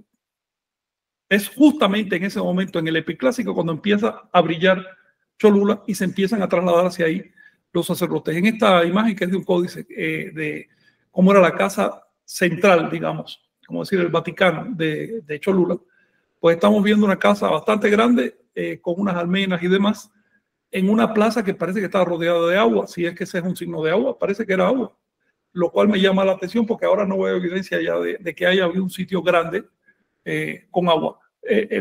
Una laguna artificial, no estoy diciendo que fuera natural. Y esto se hizo así para remedar la idea del Aztlán original, ¿no? De la tierra en el medio del agua. Esto es una costumbre de los anahuacas. Ahora bien, a partir de aquí vivió Seaga Torres. Sí, hablando del agua, antes que pases, si tú vas a Cholula, al centro de Cholula ya se observa una iglesita así como diciendo, ay, es nuestra gran iglesia para tapar todo, no pudieron taparlo. Pero al fondo está agua, tienen agua. Ellos Sí. todavía siguen sacando de agua, tú subes ahí, ya hay un pozo donde la pirámide hasta abajo tiene un manto acuífero, hasta abajo, y de ahí lo siguen sacando el agua, no más como breviario cultural. Pues ahí te pongo la imagen, parece que sí había un Aztlán, lo cual es lógico porque en todos los sitios de poder habían Aztlanes, es decir, una zona con agua en la cual se hacía un zócalo sobre el cual se construía una pirámide o una casa de gobierno. Eso en el lenguaje simbólico nahuatl significa fundamento. Ahora, la pirámide mayor de Cholula, el Tlachihualtepec, que quiere decir cerro hecho a mano, de Tlachihuali, o fabricar, y Tepec, monte, y su nombre la verdad es que lo merece. Esa pirámide mayor, les digo, se hizo durante todo el primer milenio después de Cristo y se terminó en esa época. Más o menos por la época de Seacatopilzin hubo un huracán, una lluvia torrencial que dejaba una parte de la pirámide, y a partir de ahí se dictó una ley en Anáhuac que ningún estado debía hacer pirámides más allá de cierto volumen. Se pusieron regulaciones de construcción. Nunca se debía pasar de cierta altura, unos 60, 70 metros, ni de cierto volumen, porque la experiencia de Cholula fue traumática, mató mucha gente. Esto fue en el siglo XI después de Cristo. Estamos viendo aquí el pórtico, la entrada. Esto no es la pirámide, ¿ok? Esto es solo la entrada. La pirámide empieza por ahí para arriba. A ver si en esta imagen se ve mejor. Bueno, arriba los cristianos construyeron una iglesia justo donde estaba la iglesia original. La iglesia original era del tamaño de ese, ¿ok? Se dan cuenta que era una sede importante del poder. Aquí estamos viendo la foto de la pirámide con la iglesia cristiana arriba. Allí en ese recuadro, que por eso lo aprovecharon, con las mismas piedras del templo original, construyeron la iglesia cristiana. Todo eso que ustedes ven con tierra y hasta árboles y demás, eso es tierra acumulada encima de las paredes de la pirámide. El pórtico lo ven abajo al centro. Es el pórtico que les mostré, por donde estaba entrando la gente. ¿Ven? Con eso ya nos damos cuenta del tamaño de esta cosa. De hecho, su tamaño original, según las medidas que se pueden reconstruir, tenía que ver con los ciclos de Venus y demás. Si tienen alguna cuestión, me dejan descansar un segundo, por favor. Sí. Bueno, en base a esta enseñanza que nos deja uno de nuestros benefactores sobre amar lo divino. Bueno, si yo como dirigente no soy capaz todavía de reconocer como divino a este animal de carne y hueso que tengo a mi cuidado, que estoy en su dirección, me puedo dar el lujo de desperdiciarlo. E incluso me puedo dar el lujo de usarlo o exprimirlo hasta su fin y más allá de su fin. Pero por otro lado, si yo lo considero a este animal de carne y hueso que tenemos individualmente que cuidar, más aún los dirigentes que son responsables de la comunidad, bueno, lo que voy a hacer en base a mi amor por él es compartir herramientas con él para su evolución digna, para su elevación digna, pero no solo de él, porque sea mi primo o porque sean mis amigos, sino de toda la masa de la sociedad. Bueno, hasta donde sea mi alcance. Claro. Bueno, eso es, digamos, el germen, ¿no?, de la ideología tolteca. Después todo eso se redondeaba con un montón de ideas para el buen desarrollo de la sociedad, ¿no?, ideas filosóficas o ideas prácticas. Todo esto radicaba en Cholula. En la cúspide de la jerarquía sacerdotal de Cholula, de la iglesia tolteca de aquella época. Iglesia en el sentido de comunidad, ¿no? Habían dos personajes, esto lo conservan los cronistas náhuatl. Los personajes se llamaban Tlaxias Tizacosque y Akeash Amapane. Tlaxias Tizacosque, bueno, Tlaxias quiere decir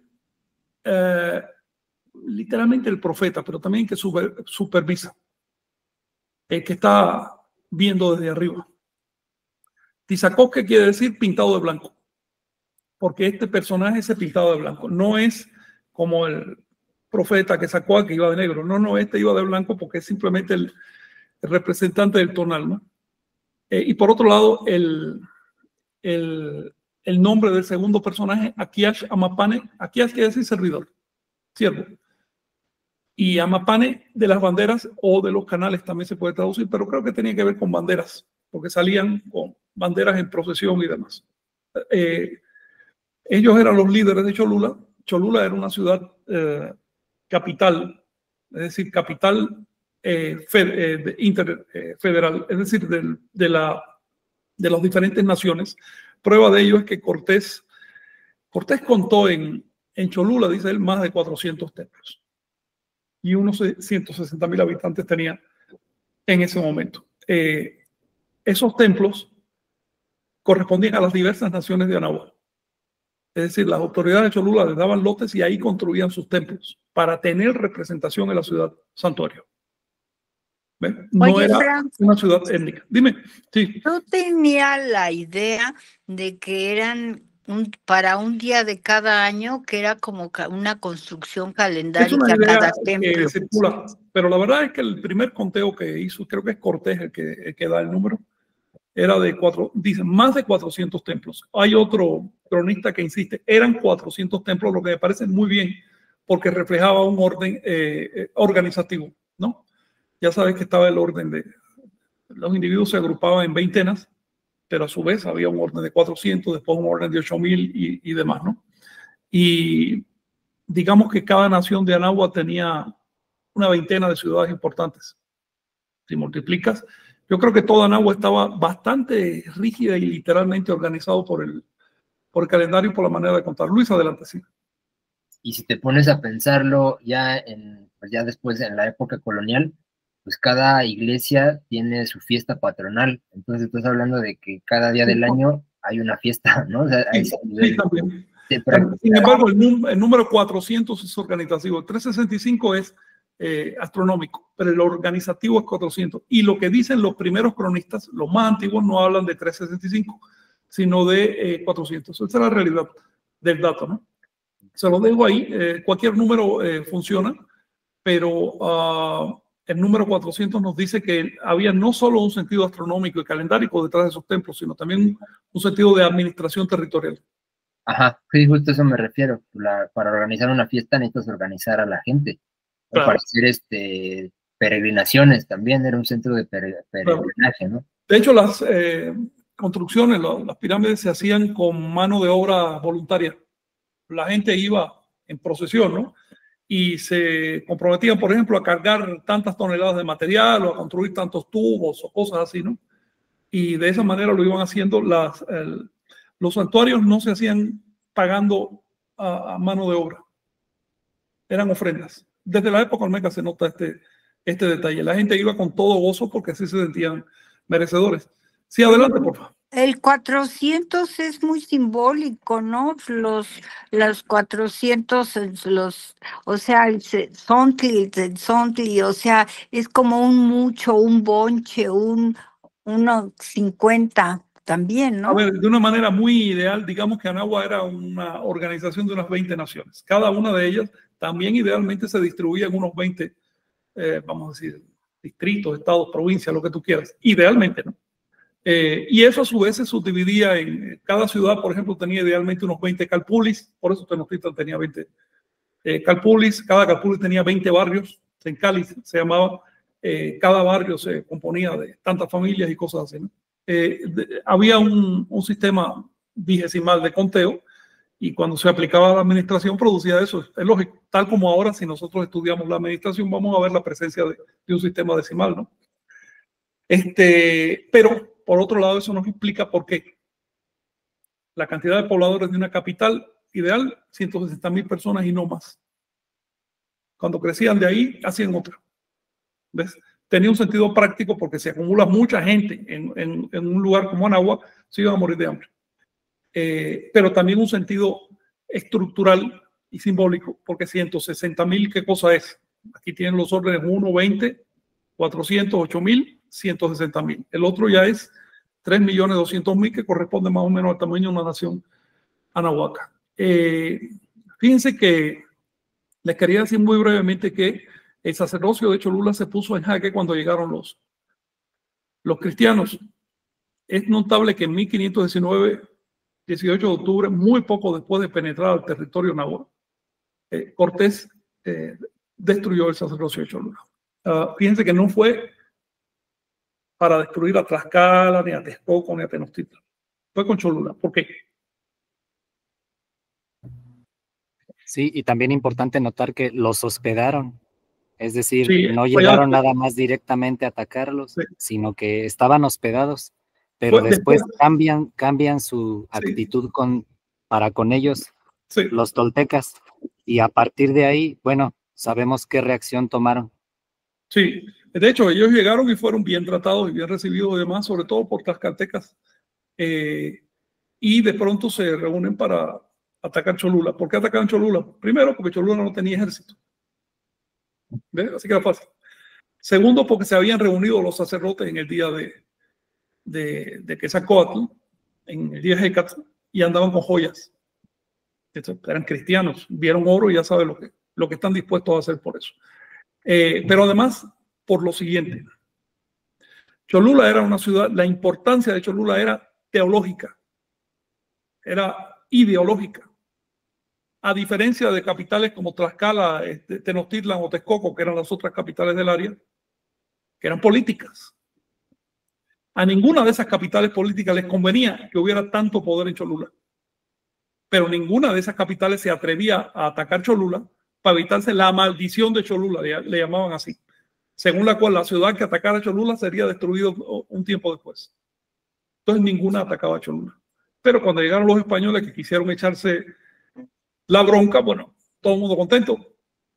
En otras palabras, las capitales de Texcoco, Tlaxcala y Tenochtitlan se coludieron para eliminar a Cholula a través de los españoles. Por eso se quedaron de brazos cruzados, incluyendo a Cuauhtémoc, les quiero decir.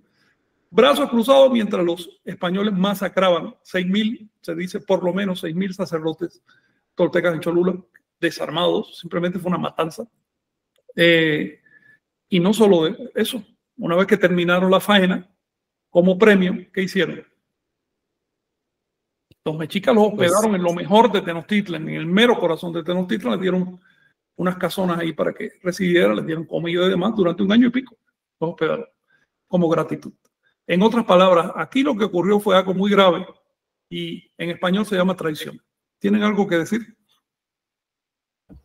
Sí, que si hubiera pasado de otra manera, bueno, es decir, si este conjunto de ibéricos, aliados con quienes hubieran venido, se hubieran metido a atacar otra capital, ahí se hubiera visto la bendición de Cholula, porque yo pienso que el sacerdocio de Cholula hubiera reunido para apoyar a destruir esa amenaza. De hecho, les traje Precisamente aquí por una eso cita. fueron primero contra aquello que podía defender a los demás. Claro. U organizar. Ese fue el pensamiento de Cortés. Cortés era un estratega. Dijo, ¿dónde está la cabeza de esta gente? La cabeza es la parte ideológica. La cabeza está en Cholula. Eliminemos Cholula. Acentuemos las diferencias políticas de los diferentes estados con respecto a Cholula. Hagamos que todos se queden tranquilitos mientras destruimos Cholula. No se van a dar cuenta, porque somos poca gente, eso es lo que pensó Cortés, no se van a dar cuenta que cayendo Cholula van a caer todos ellos. Y así mismo pasó. Luis, adelante, sí.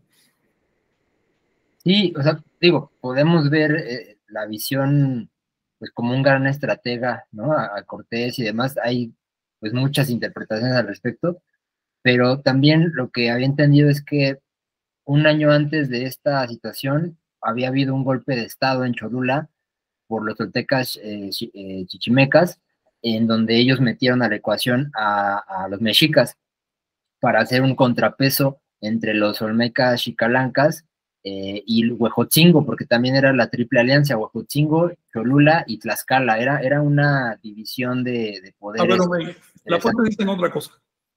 Obviamente, todas esas etnias formaban parte de la Toltecaeta y todas tenían intereses políticos, obviamente, pero todas se ponían de acuerdo en mantener a Cholula. Cholula no era una ciudad étnica. Y como dice Teotihuacán, simplemente era una ciudad compuesta de todos los demás, todos tenían presencia ahí, hasta los mexicas y por supuesto también los olmecas chicalancas. Sí, a lo que iba era que la disputa del poder, al final había disputas de poder también en ese momento. Claro.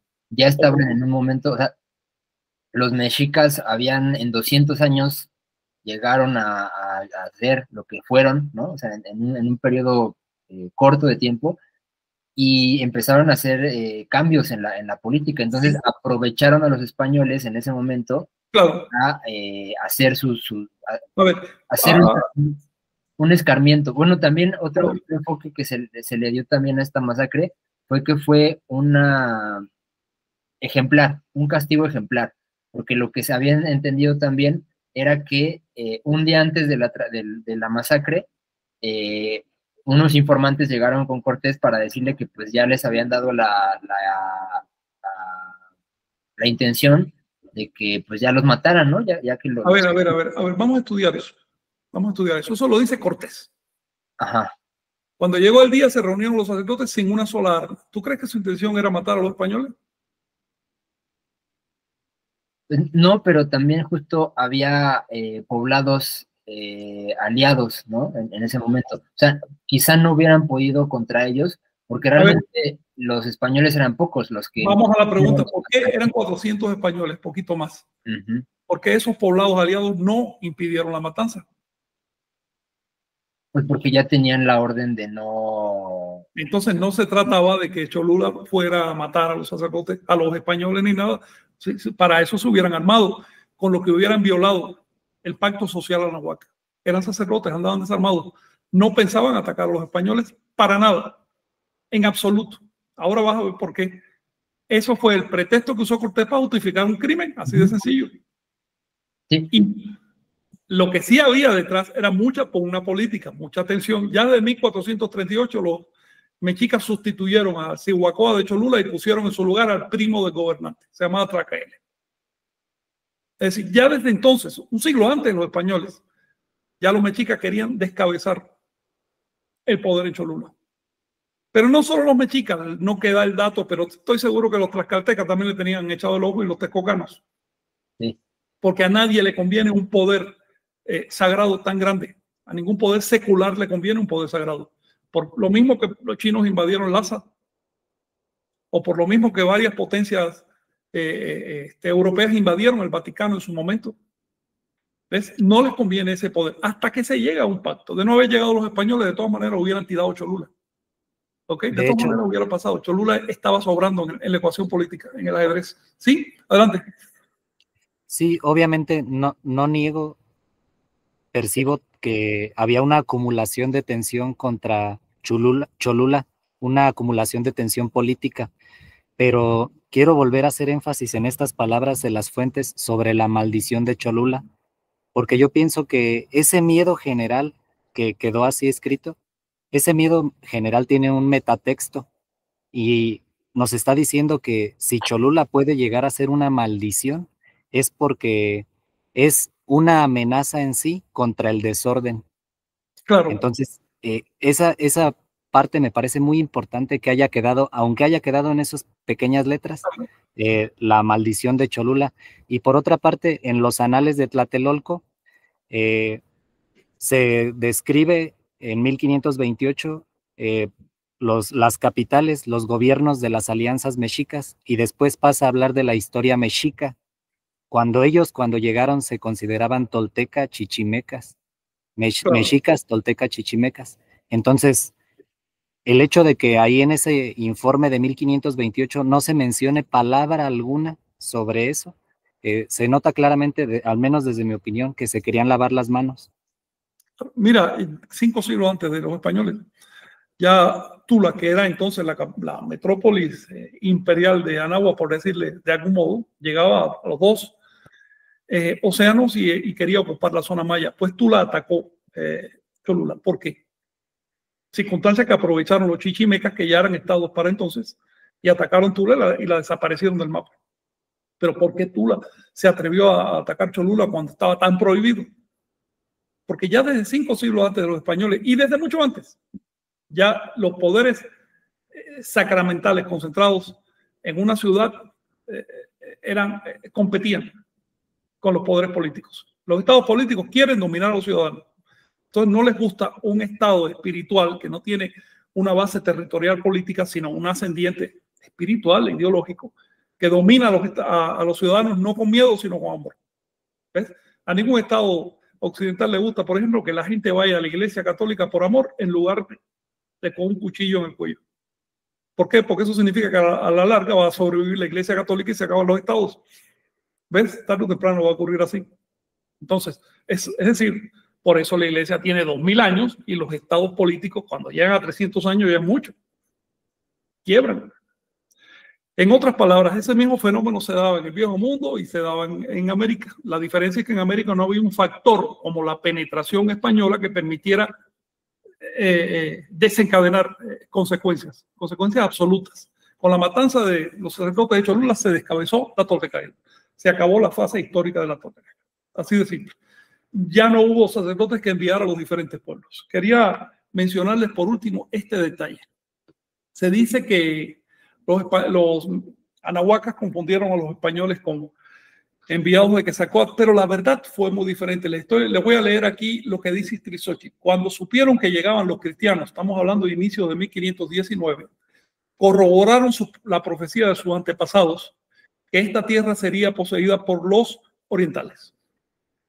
Por ello, sintieron gran pena al comprender que comenzaba una era de sufrimiento y persecución.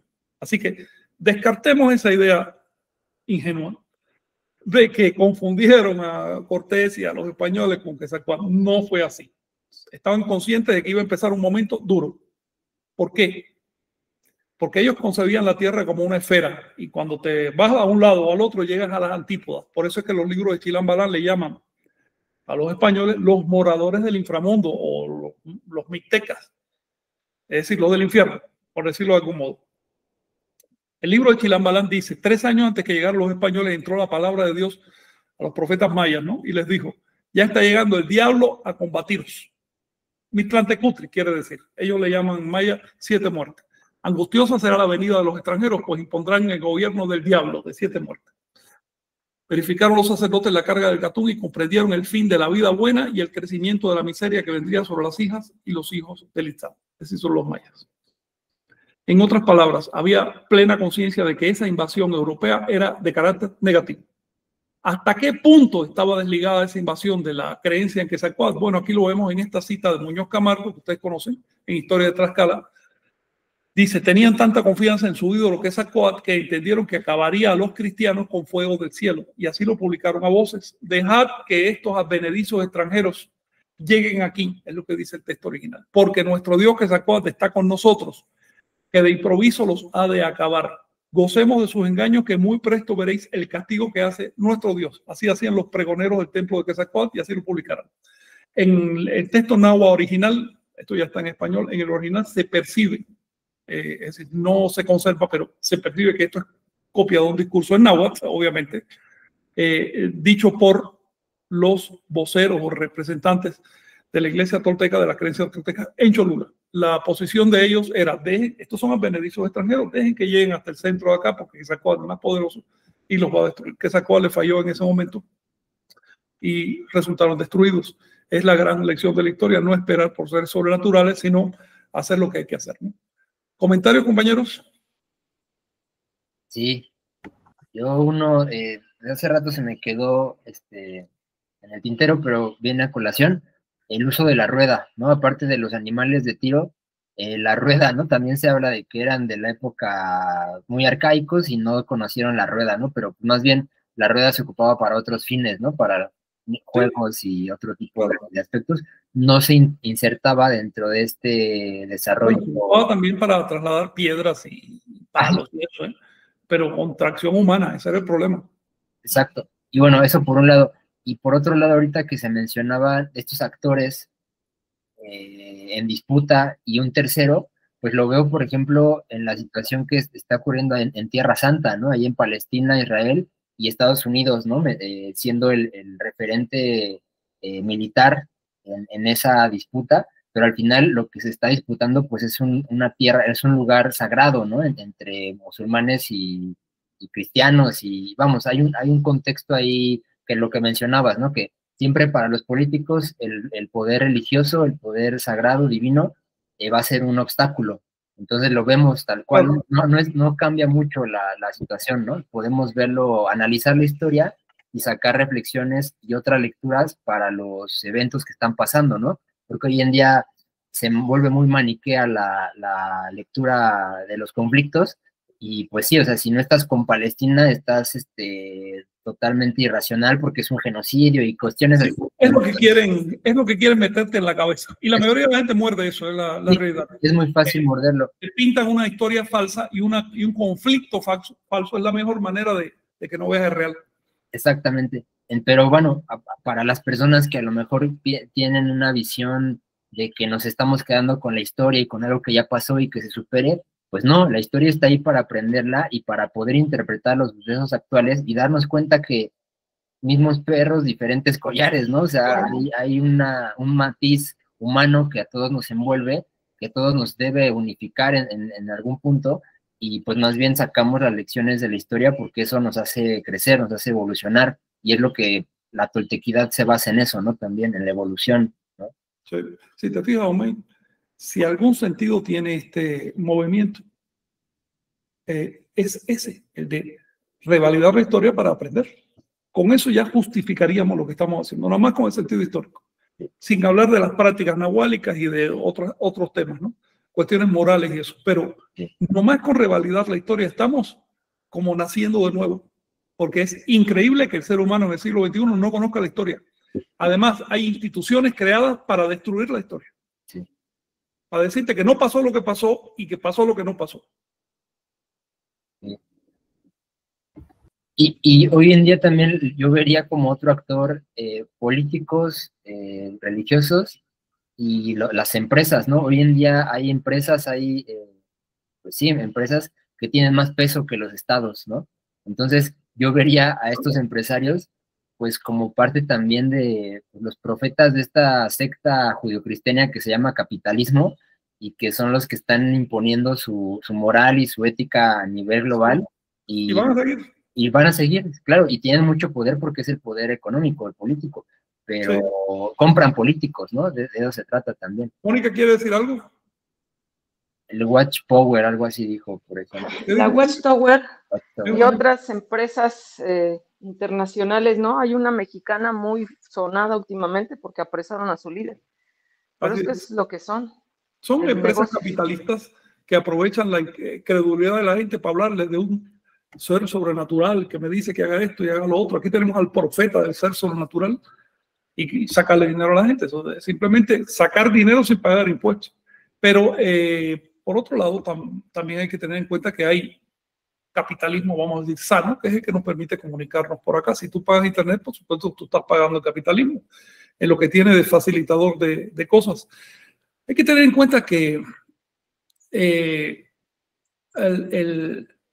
factor, digamos, a ver, ¿qué va a pasar en el futuro?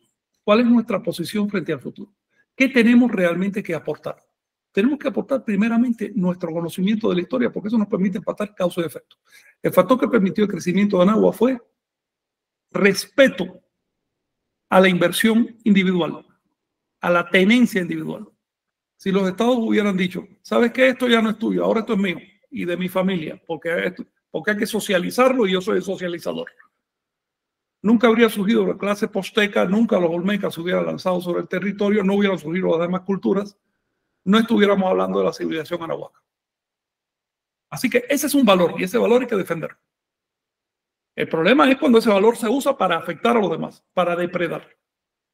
Por otro lado, hay otros valores como la autoridad ideológica, basada en la realización, basada en el sacrificio, basada en el ejemplo y no basada en los dogmas. Anagua nos dice, no es necesario generar un sistema de dogmas para poder conducir ideológicamente a la sociedad. Basta con decirle a cada persona, puedes soñar esta misma noche y conectar directo con la serpiente plumada. No necesitas que venga ningún sacerdote a hacer nada. Si además de eso te queda energía, te quedan excedentes y quieres ayudar a civilizar, a hacer calles, a hacer acueductos, a hacer organización social, a hacer edificios públicos, a hacer lo que sea.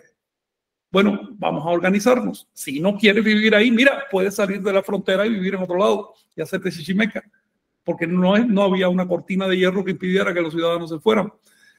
En otras palabras, era un sistema racional. Ahorita no podemos aplicar ese sistema porque estamos viviendo en una guerra lenta, en una guerra sorda entre naciones. No hay paz entre naciones. Las más pacíficas tienen ganas de morderse. Así, las más pacíficas. Por lo tanto, soluciones para sociedades aisladas, mucho más primitivas tecnológicamente, no funcionan ahora. ¿Qué es lo que funciona?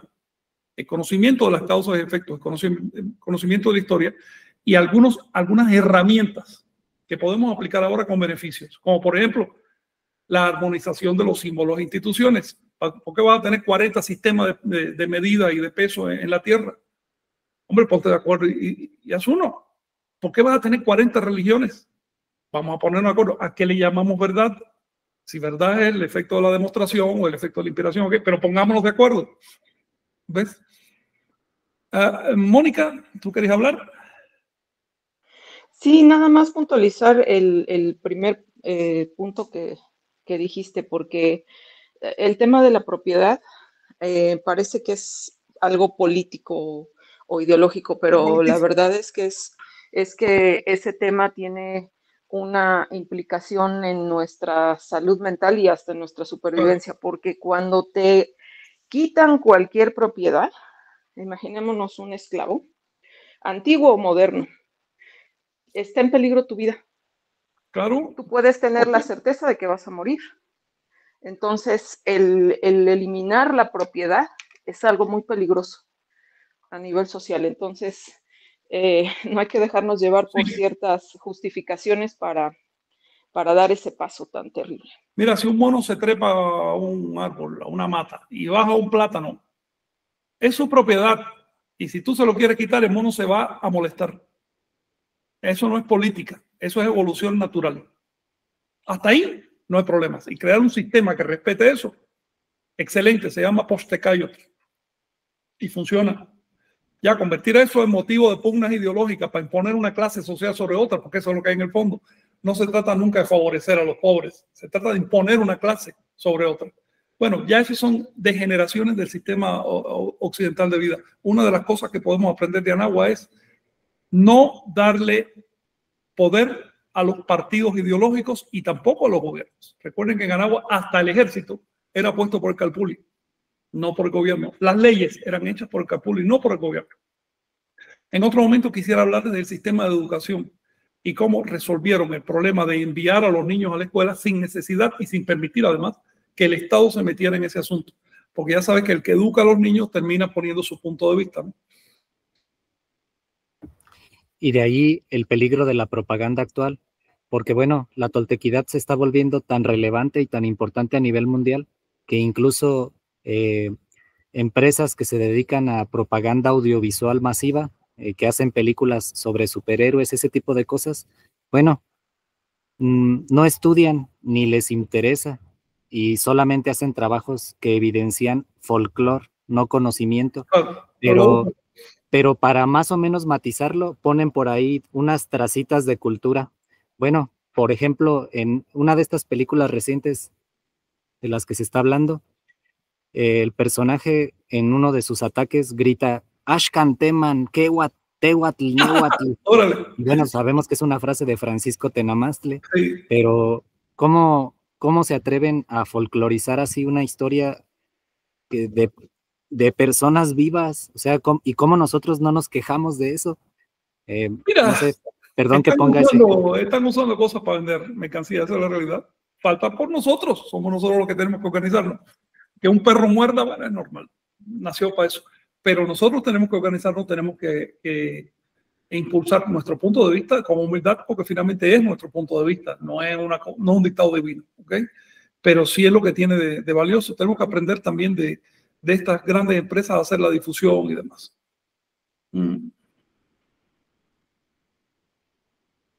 Compañeros, ya se fue el tiempo. Si tienen algo más.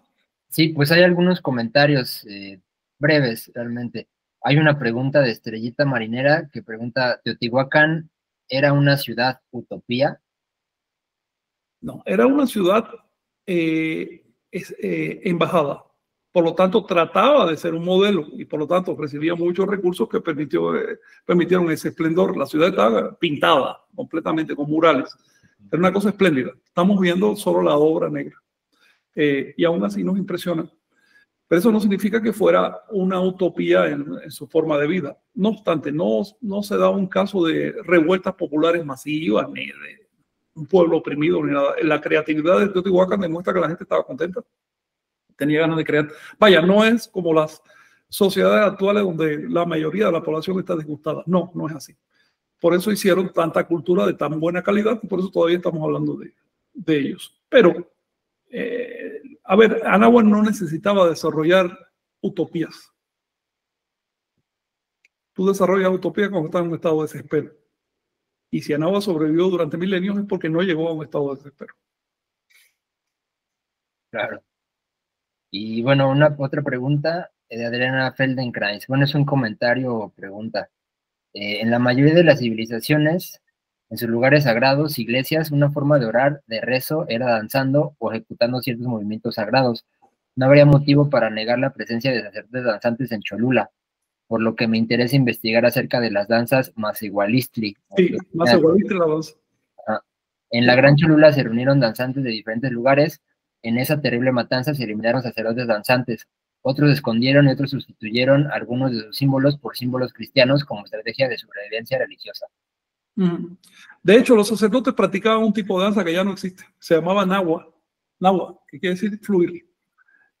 Quedó bien descrita en las fuentes. Y la verdad no nos hubiera parecido a nosotros danza desde el punto de vista de la danza moderna. No, nos hubiera parecido otra cosa. Eran más bien como procesiones muy lentas, poniendo las manos de cierta manera y el cuerpo de cierto modo, los pasos muy medidos, y que podían estar una hora en darle la vuelta a un patio. Así. Eso se llamaba andar de dioses o danza Nahua. Los españoles tuvieron el cuidado de exterminarla. Solo dejaron la danza Mitotilistli, que es la festejo, la animada, movida, moviendo los pies, y eso que era la que practicaba la gente por puro gozo, ¿no? Como pasa con el temazcal, en esa época era una medida de higiene y ahora se convierte en algo sagrado, porque ya deja de ser funcional, solo vemos el aspecto simbólico. Y lo mismo pasa con la danza. En esa época la danza popular era una medida de gozo popular. A falta de televisor y a falta de otras cosas, bueno, por lo menos la gente salía cada 20 días y danzaba. Pero eso no era propiamente la danza sagrada. La danza sagrada se hacía dentro de recintos. No solo los sacerdotes, también la hacían las clases en el poder, según describen los españoles. Y aunque era tan lenta y tan solemne y tan especial, la extinguieron, prohibieron practicarla precisamente porque representaba valores ideológicos, ¿no? Eso es lo que pasaba con la danza náhuatl. Lo que estaban haciendo los sacerdotes de Cholula era ese tipo de danza específica que, te repito, ya no se practica, pero sería interesante volver a recuperar. Por otro lado, eran sacerdotes que eventualmente en una fiesta danzaban. No es que eran danzantes. ¿Ves? Hay que distinguir, por ejemplo, en nuestra sociedad moderna tenemos bailarines, danzantes, todo tipo, y también tenemos sacerdotes. Son dos funciones diferentes que pueden eventualmente unirse.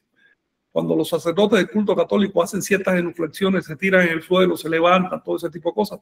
Eso es un tipo de danza lenta, un tipo de danza náhuatl que le da, que acentúa el sacramento, acentúa el rito.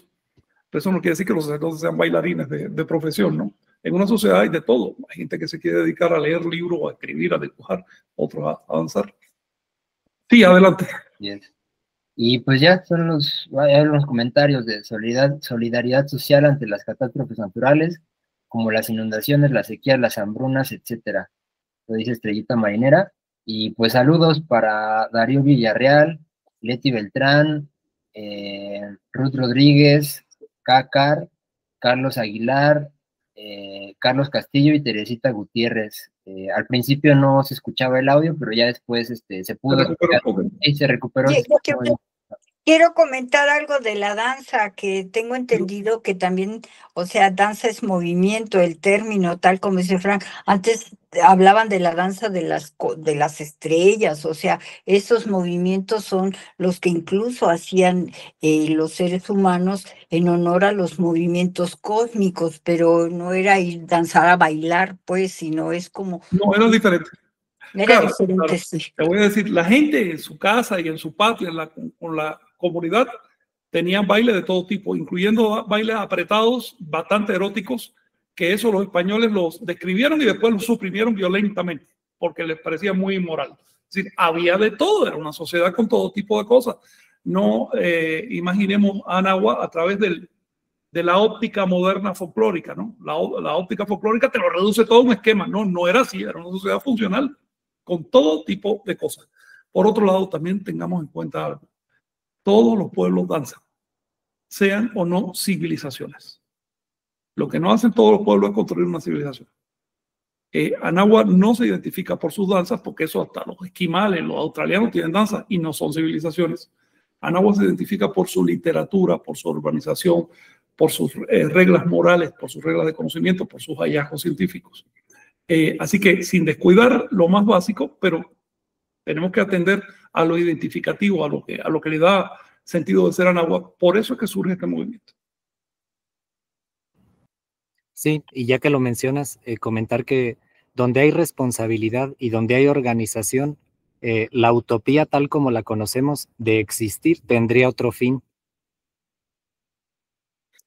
El tema de propósito de la existencia, el propósito de la sociedad y los planes a largo plazo cambia según la índole de la civilización. Es algo que podríamos hablar más adelante. Cómo la Toltecayo cambió incluso la expectativa del individuo. Así que donde hay sociedades desesperadas por una supervivencia individual, en Anáhuac encontramos otra cosa, pero no nos da tiempo, solo tratamos en otro momento. Sí, sí, pues muchas gracias. Y pues sí, vamos a mañana tener también este inicio de trecena, hoy fue inicio de veintena, y vamos a hacer algunos cambios que queremos hacer ya de manera más sistemática lo de la veintena, que no ampliarnos tanto, sino que más bien sean ya cuestiones más enfocadas, no tanto como conversatorio, y vamos a abrir otros espacios para dialogar justamente de muchos temas que se quedan siempre en el tintero y Sí. ya no nos dan los espacios, ¿no? La veintena y la trecena creo que cumplen una función en específico, hay que acotarla y vamos a ampliar otros lugares para seguir platicando, ¿no? Sí. Un anuncio, mañana queremos hacer un acto litúrgico. Es un sacramento, se llama elevación de sombra, en honor a aquellos, o en memoria de aquellos 6,000 sacerdotes asesinados en Cholula que no recibieron ese sacramento hasta hoy. Es decir, que no fueron dignificados después de su muerte. ¿Ok? Eso nos va a reunir mañana sobre las 11. Muy bien, pues si tienen algo más que comentar, si no, pues muchas gracias por tu asistencia. Gracias. Y un abrazo. Nos vemos. Gracias, Igualmente. saludos a Nos todos vemos. toltecas. Adiós.